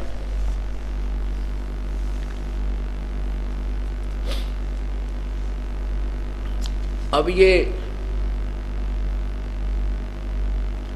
वो काल, जब वो दोनों लड़ने लगे तो बीच में उस काल भगवान ने एक स्तंभ खड़ा कर दिया तेजों में अपनी शक्ति से। तो उनका ध्यान बट गया। वो एक ऊपर देखने चला गया, एक नीचे इसने देखा, कहाँ कितना लंबा चौड़ा है। फिर वो खुद काल प्रकट हो गया। तो क्या कहता है,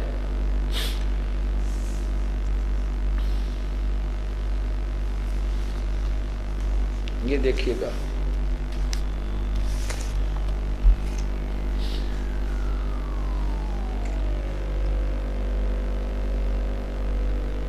वो काल कह रहा है कि मेरे सकल और निष्कल भेद से दो स्वरूप हैं, परंतु ईश्वर और ईश्वर नहीं, इस कारण उनके दो रूप नहीं हो सकते।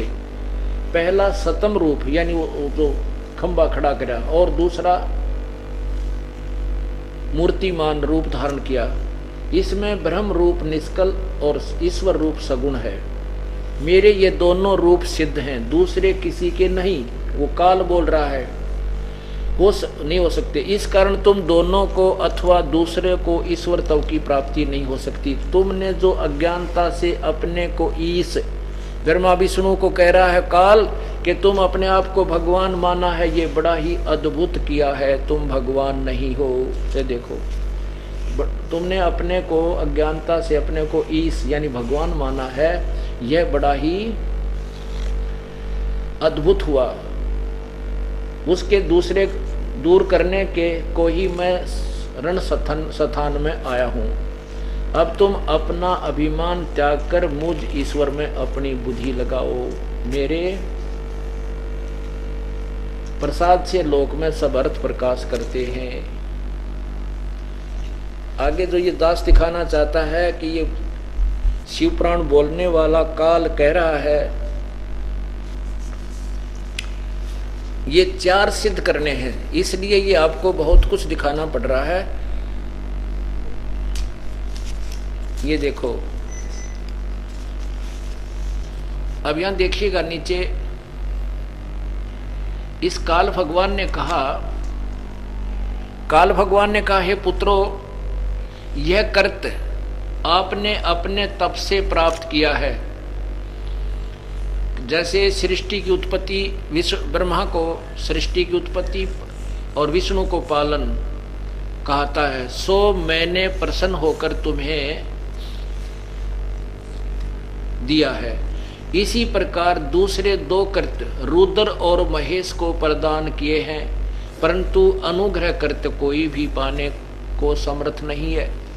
अब इसमें क्या बताना चाहता था ये दास के वो जो केवल हिंदी वाला शिवपुराण है उसमें अनुवादकर्ता ने गोलमोल कर दिया। इसमें जो भगवान सदाशिव युकाल है ये कह रहा है कि ब्रह्मा और विष्णु पुत्रों, तुमको जो दोनों कर्तव्य मैंने दिए, कर्म जो दिए हैं, जैसे ब्रह्मा को उत्पत्ति और विष्णु को पालन, ये तुम्हारे को मैंने दिए हैं, और इसी प्रकार रुद्र और महेश को भी दिए हैं। इससे सिद्ध होगा कि वो रुद्र अलग है, महेश अलग है। ये 11 रुद्रों को रुद्र बोलते हैं, और महेश ये शिव शंकर है जो ऐसे समाधि लाए बैठे हैं, और इनसे अलग है जो शिव पुराण में बोल रहा है कि ये मैंने तुमको ये दोनों कर दिए हैं, और इससे अलग दो करते रुद्र और महेश को भी दिए हैं।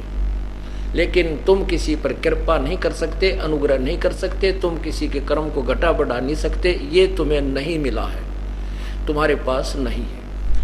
आगे थोड़ी सी झलक देंगे, जो कि शिव पुराण आपने अभी सुना है वो केवल हिंदी वाला। ये देखो, ये और स्पष्ट किया इसमें कि ब्रह्मा विष्णु महेश ये तीनों देवता शिव के अंग से प्रकट हैं। यानी वो उत्पन्न करने वाला इनसे अलग है। और यही प्रमाण जो आपको देना चाहता था ये दास, वो ये भी देखना ध्यान से थोड़ा, और ये देखिएगा यहाँ से, वही जो हिंदी वाला है वो प्रमाणित है। उसने अपने शरीर से ही स्वच्छंद शरीर वाली अनपायनी शक्ति प्रकट की है। आगे देखो, यहाँ ऊपर देखें, वही प्रधान प्रकृति गुणवती परामाया, वही बुद्धि तत्व की जननी, उसी को विकार रहित कहते हैं। वही शक्ति अंबिका प्रकृति सब लोकों की जननी, ईश्वरों ईश्वरी तीनों देवताओं की जननी नेता और मूल कारण कही है। हाय हाय। और इसी की 8 भुजाएं हैं। यही दास प्रमाण करना चाहता था कि उस अनुवादकर्ता ने केवल हिंदी वाले में गोलमोल काट छांट के अनुवाद कर दिया, और इसमें संस्कृत सहित है, इसमें और अनुवाद पूरा करना पड़ा जिसने भी किया है, और ये आपके साथ प्रमाणित हुआ। अब ये तीनों देवता रजगुण ब्रह्मा है, सतगुण विष्णु, तमगुण शिव जी, ये भी आपको दिखाते हैं। ये देखिएगा श्री देवी भागवत, और ये वही उसी प्रकाशन की प्रकाशित है। अत श्री देवी भागवतम भाषा टीका सहित समातम, खेमराज श्री कृष्ण प्रकाशन, बंबई।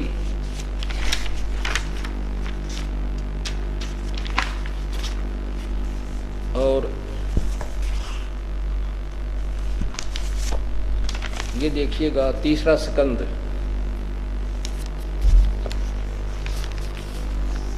ये है अत श्री देवी भागवत, श्री देवी भागवते भाषा टीका युक्त तृतीय स्कंद।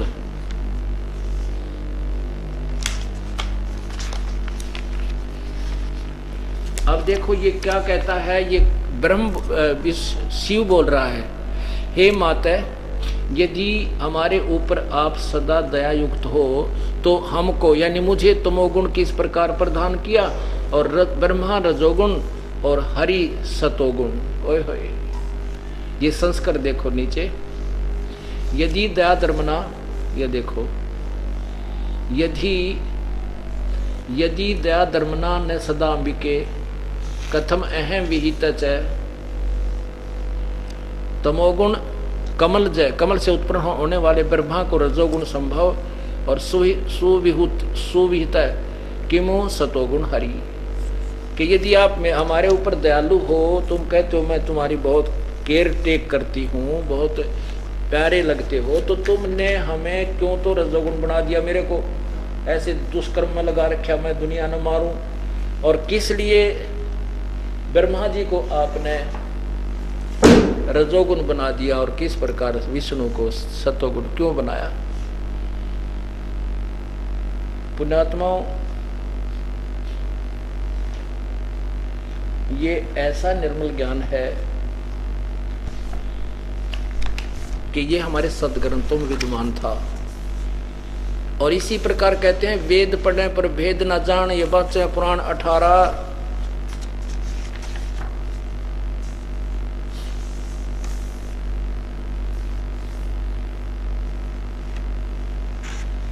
और जड़ को अंधा फूल खुआवे, ये भूल गए सिरजनहारा। ये अंधे जो हैं उस परमात्मा को भूलकर यथार्थ ज्ञान से अपरिचित होकर के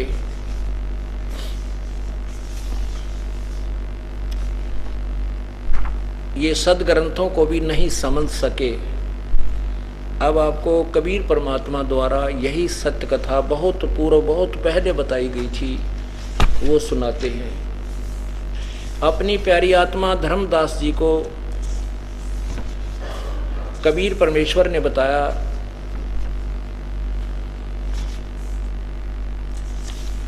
धर्मदास ये जग बोराना, कोई न जाने पद निर्वाणा, यही कारण मैं कथा पसारा, जग से कहिए एक राम नियारा है।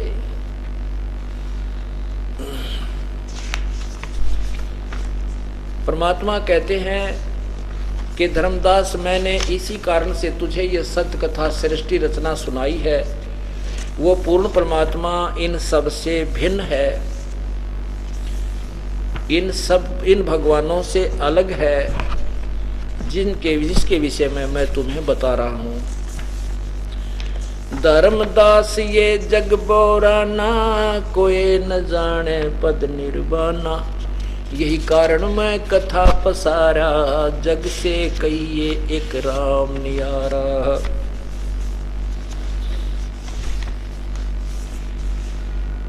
यही कथा जग जीव सुनावो, सब जीवों का भरम नसावो। परमात्मा कहते ये सच्ची कथा सब जन जन को समझा देना और सबके संशय को समाप्त कर देना कि पूर्ण परमात्मा कबीर साहब है, पूर्ण ब्रह्म है, और ब्रह्मा विष्णु महेश ये पूर्ण परमात्मा नहीं है, इनकी साधना से मोक्ष नहीं है, ये अविनाशी नहीं, इनकी जन्म और मृत्यु होती है। धर्मदास ये जग बोराना, कोई न जाने पद निर्वाणा। यही कारण मैं कथा पसारा, जग से कहिए वो राम न्यारा। यही ज्ञान जग जीव सुनावो, सब जीवों का भरम नसावो। अब मैं तुमसे कहूँ चिताई, त्रिदेवन की उत्पत्ति भाई। अब मैं तुझसे धर्मदास इन तीनों देवताओं का जन्म उत्पत्ति बताता हूँ कैसे हुई। आज से 600 वर्ष पहले परमात्मा ने अपनी सिंपल लैंग्वेज में यही सदग्रंथों, वेदों और पुराणों का रहस्य भरा था, जिसको सवसम वेद, पांचवा वेद कहते हैं, वो आपको सुना रहा हूं। और आज इसका समर्थन सभी सदग्रंथों ने किया है।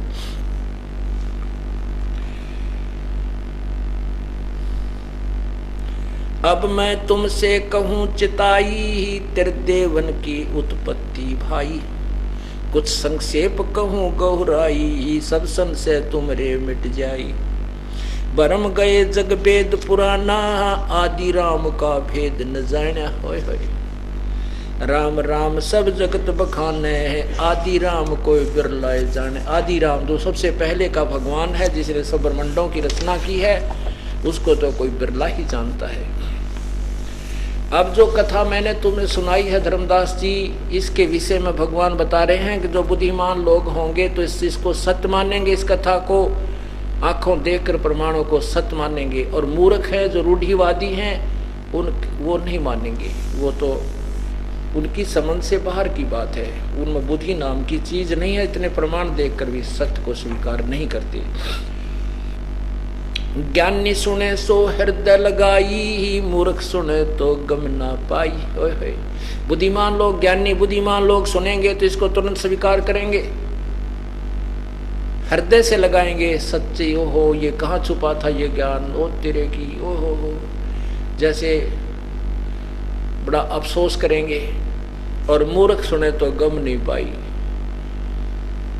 माँ अष्टंगी पिता निरंजन, ये जमदारुण वंशन अंजन। पहले कीन निरंजन राई, पीछे से माया उपजाई। पहले ज्योति निरंजन अंडे से उत्पन्न किया और पीछे से दुर्गा की उत्पत्ति परमात्मा ने की। पहले कीन निरंजन राई, पीछे से माया उपजाई। माया रूप देख अति शोभा, देव निरंजन तन मन लोभा। काम देव धर्मराय सताए, देवी को तुरंत धर खाए।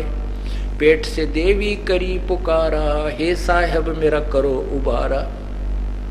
टेर सुनी तब ता हम आए, अष्टंगी के बंद छुड़वाए। सतलोक में कीना दुराचारी, काल निरंजन दीन निकारी।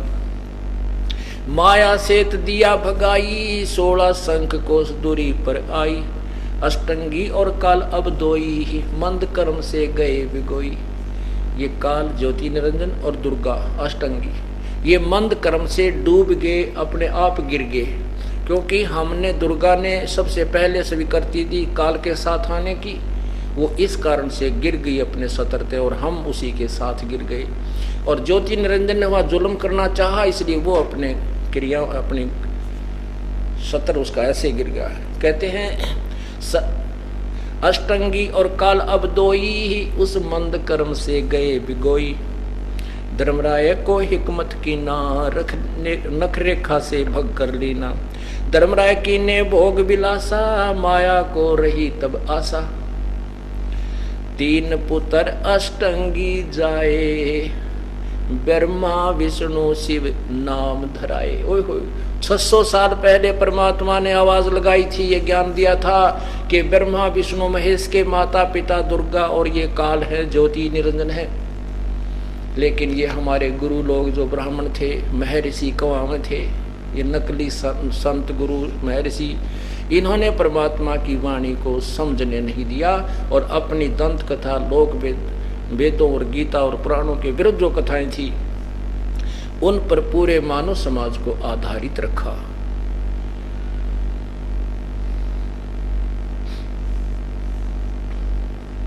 तीन पुत्र अष्टंगी जाए, ब्रह्मा विष्णु शिव नाम धराए। तीन देव विस्तार चलावे, इनमें यो जग धोखा खाए। यही तीनों देवता इस काल के, ब्रह्मा विष्णु महेश, इस काल के सारे डमडमे ने साजबाज को चला रहे हैं और इन्हीं को भगवान मान कर ये बूढ़ी आत्मा इनमें उलझे रह जाते हैं, इन्हीं में धोखा खा जाते हैं। तीन देव विस्तार चलावे, इनमें यो जग धोखा खावे। पुरुष गम कैसे कोई पावे, यु काल निरंजन जीव बरमावे। तीन लोक अपने सुत दीना, सुन निरंजन बासा लेना। अलख निरंजन सुन ठिकाना, ब्रह्मा विष्णु शिव भेद न जाना। ब्रह्मा विष्णु महेश को भी पता नहीं ये कहाँ रहता है, ऐसे गुप्त स्थान पर। फिर इनको जब ये जवान हो जाते हैं, तब तक जवान होते हैं तब तक इनको बेहोश रखता है और फिर इनको सचेत कर देता है। इनको पता ही नहीं तुम कहां से उत्पन्न हुए, तुम्हारा पिता कौन है, माँ कौन है। अलख निरंजन सुन ठिकाना, ब्रह्मा विष्णु शिव भेद न जाना। तीन देव जो उसको ध्यावे, निरंजन का वो पार न पावे। ये तीनों देवता भी ध्यान लगा तप कर अपने थक चुके हैं, इनको ज्योति निरंजन की भी प्राप्ति नहीं हुई। क्योंकि जो साधना ये करते हैं वो परमात्मा पाने की नहीं, सिद्धियां और तप करते हैं राज्य प्राप्त करने की।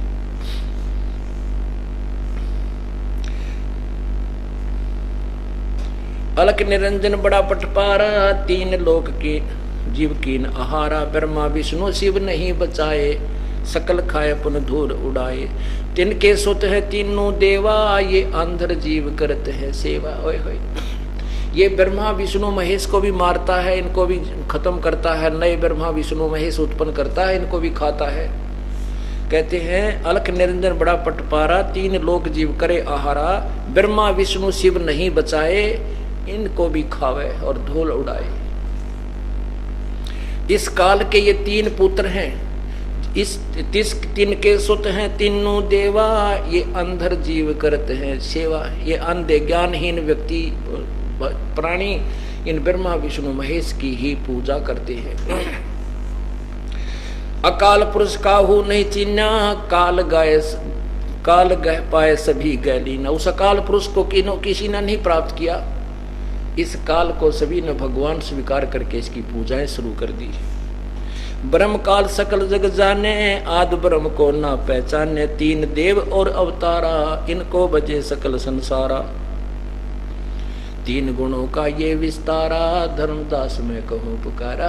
तीन गुणों, रजगुण ब्रह्मा, सदगुण विष्णु, तमगुण शिव जी से ये सब संसार चल रहा है। तीन गुणों की भक्ति में ये भूल पड़ो संसार, कह कबीर निज नाम बिना वही कैसे उतरो पार। ये प्रमाण गीता जी अध्याय नंबर 7 के मंत्र 12 से लेकर 15 में कहा है। ज्योति निरंजन जो गीता जी को बोल रहा है वो कह रहा है कि इन तीनों गुणों, रजगुण ब्रह्मा, सदगुण विष्णु, तमगुण शिव जी से जो कुछ भी हो रहा है उसका मूल कारण मैं ही हूं। मैं इनमें नहीं, ये मुझ में नहीं, क्योंकि ये इनसे अलग रहता है। फिर कहा कि इन तीनों देवताओं की भक्ति के पर आश्रित होकर के इन्हीं की पूजा में जिनका ज्ञान हरा जा चुका है त्रिगुणमयी माया के द्वारा, वो असुर स्वभाव को, राक्षस स्वभाव को धारण किए हुए मनुष्यों में नीच दुष्कर्म करने वाले मूर्ख, वो मेरी भक्ति भी नहीं करते। वो कहते ब्रह्म की साधना नहीं करते, वो नीचे के देवताओं में उलझे रहते। और यही परमात्मा ने स्वयं बताया है। पुण्यात्माओं, इस प्रकार मीराबाई ने ये कथा सुनी। ये कथा सुनकर क्योंकि पुण्यात्मा के तुरंत एकदम उचाटी बन जाती है, उसने प्रश्न उत्तरी की बाद में दोनों महापुरुषों से। और इस कथा को थोड़ा संक्षिप्त करता हूं क्योंकि समय ज्यादा हो गया है। मीराबाई ने उस तथ्य को बार बार समझ करके चरणों में प्रार्थना की, प्रभु हमने तो आज तक ये ज्ञान सुना नहीं था, और मैंने तो ब्रह्मा इस विष्णु जी को, श्री कृष्ण जी को पूर्ण परमात्मा मान रखा था। मेरी आस्था इसमें बहुत दृढ़ है। प्रभु आपने जो ज्ञान दिया है ये बिल्कुल सत्य है, क्योंकि संत झूठ नहीं बोलते। तो परमात्मा मेरा कल्याण करो। प्रभु ने देखा कि ये ठाकुरों की लड़की है। कबीर साहब ने सोचा ये ठाकुरों की लड़की है, छुआछात बहुत होती थी उस समय, और हम कबीर साहब जुलाहा जाति से संबंधित थे और रविदास जी चमार जाति से। उस समय चमार जाति और भी ज्यादा हेय समझी जाती थी। तो परमात्मा ने उस लड़की की परीक्षा लेनी चाहिए कि ये पूर्ण भगवान को चाहती है या समाज जात पात में ये उलझी हुई है, लोक लाज में उलझी हुई है, तो भक्ति नहीं कर पाएगी। तब रविदास से संकेत कर दिया कि मैं तेरे पास इस लड़की को भेजूंगा, आप इसको केवल प्रथम मंत्र दे देना। तो परमात्मा ने कहा कि बेटी जाओ, आप वो भक्त बैठा है, रविदास नाम है उनका, उनसे उपदेश ले लो। मीराबाई ने जाकर कहा कि हे संत जी मुझे उपदेश दो, रजा करो मेरे पे। रविदास जी ने कहा कि मीराबाई बेटी बात सुन, तू ठाकुरों की लड़की है, ऊंची जाति की, और मैं चमार जाति से संबंध रखता हूँ, मैं छोटी जाति का हूँ। मीराबाई दुनिया तेरी हंसी करेगी, मजाक करेगी हैं, और तेरा जीना दूभर कर देगी। तब मीराबाई ने कहा कि हे आप मेरे पिता, मैं आपकी बेटी, और आग लगे समाज के, मुझे कल्याण करो मेरा, मुझे उपदेश दो पिताजी। तब परमात्मा ने संकेत किया कि दे दे नाम, कि ये तो परमात्मा चाहने वाली आत्मा है, ये लोकलाज से दूर है, ये परमात्मा को पाएगी। उसके बाद वो मीराबाई सत्संग में जाने लगी रात्रि के समय। कहा बेटी हम रात्रि को ज्यादा सत्संग करते हैं, परमात्मा वहां जाते रहते थे, एक हंस को निकालने के लिए ना जाने कितनी लीला कर देते हैं। अब मीराबाई जब संत परमात्मा वहां जाते थे सत्संग करने, तो वो रात को भी दर्शन करने और सत्संग सुनने जान लगी। अब उसके देवर ने सोचा कि मारे से मर नहीं रही, पहले तो दिन में जाती थी, अब रात को जाने लगी, इसने तो इज्जत का नाश कर दिया। अब क्या तरीका अपना है, उसने सोचा कि माँ बेटी की बात, बेटी माँ की बात को मानती है, तो माँ को, इसकी माँ को बुलाता हूँ। मीराबाई की माँ से सारी कथा बताई कि तेरी बेटी ने हमारी इज्जत का नाश कर दिया, इसने समझा दे और ये रात्रि के समय सत्संग में ना जावे। तो दोनों माता पिता, माँ बेटी के आपस में प्रश्नोत्तरी एक कवि ने शब्द बनाया है। सत्संग में जाना मीरा छोड़ दे, सत्संग में जाना मीरा छोड़ दे, हाय मारी लोग करे तकरार, सत्संग में जाना मीरा छोड़ दे, सत्संग में जाना मेरा ना छूटेरी, सत्संग में जाना मेरा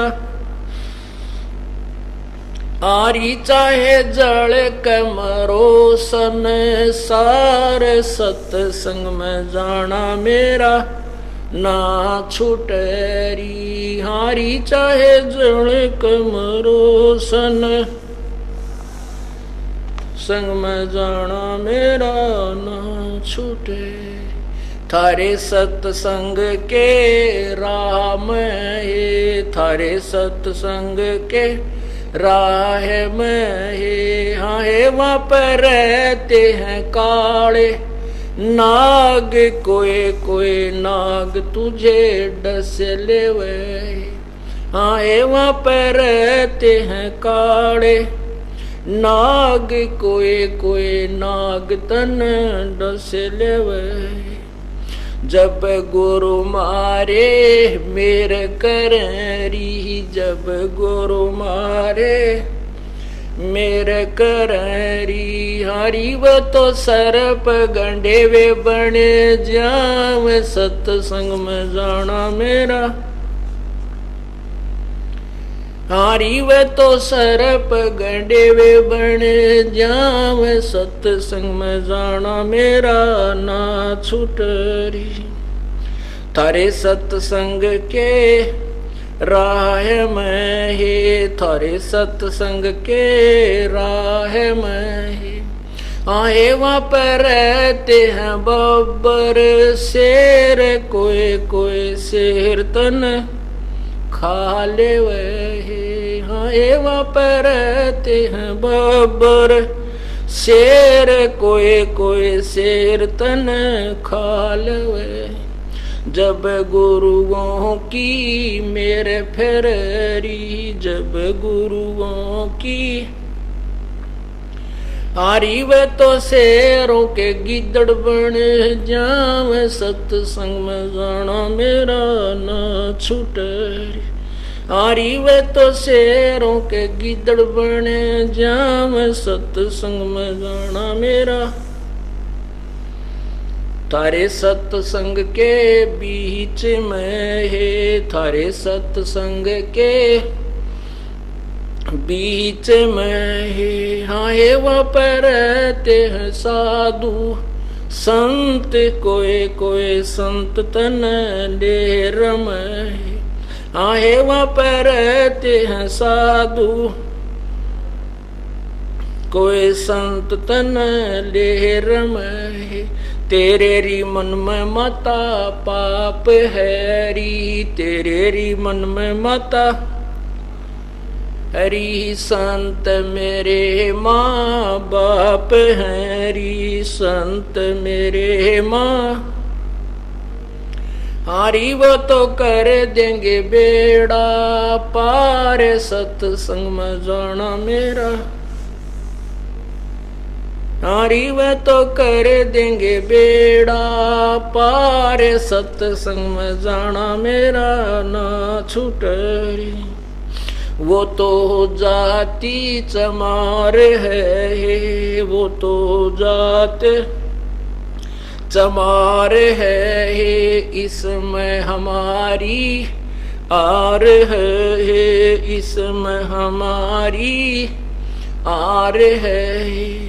तेरे री लेख माता चमार है री, तेरे री लेख माता चमार है री। मेरा सिरजन आर है री, मेरा सिरजन आर है री। हरी व तो मीरा के गुरु रविदास, सत्संग में जाना मेरा ना छूटे।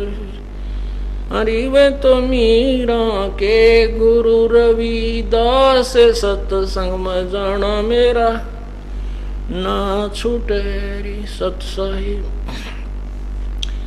पुण्यात्मा, कुछ समय के उपरांत मीराबाई ने घर त्याग दिया और वृंदावन में चली गई, क्योंकि वहां साधु संत और भी रहा करते थे। तब पूर्ण परमात्मा वहां प्रकट हुए। मीराबाई को फिर यथार्थ नाम दिया, सतनाम दिया और उसका उद्धार किया। बोलो सतगुरुदेव की।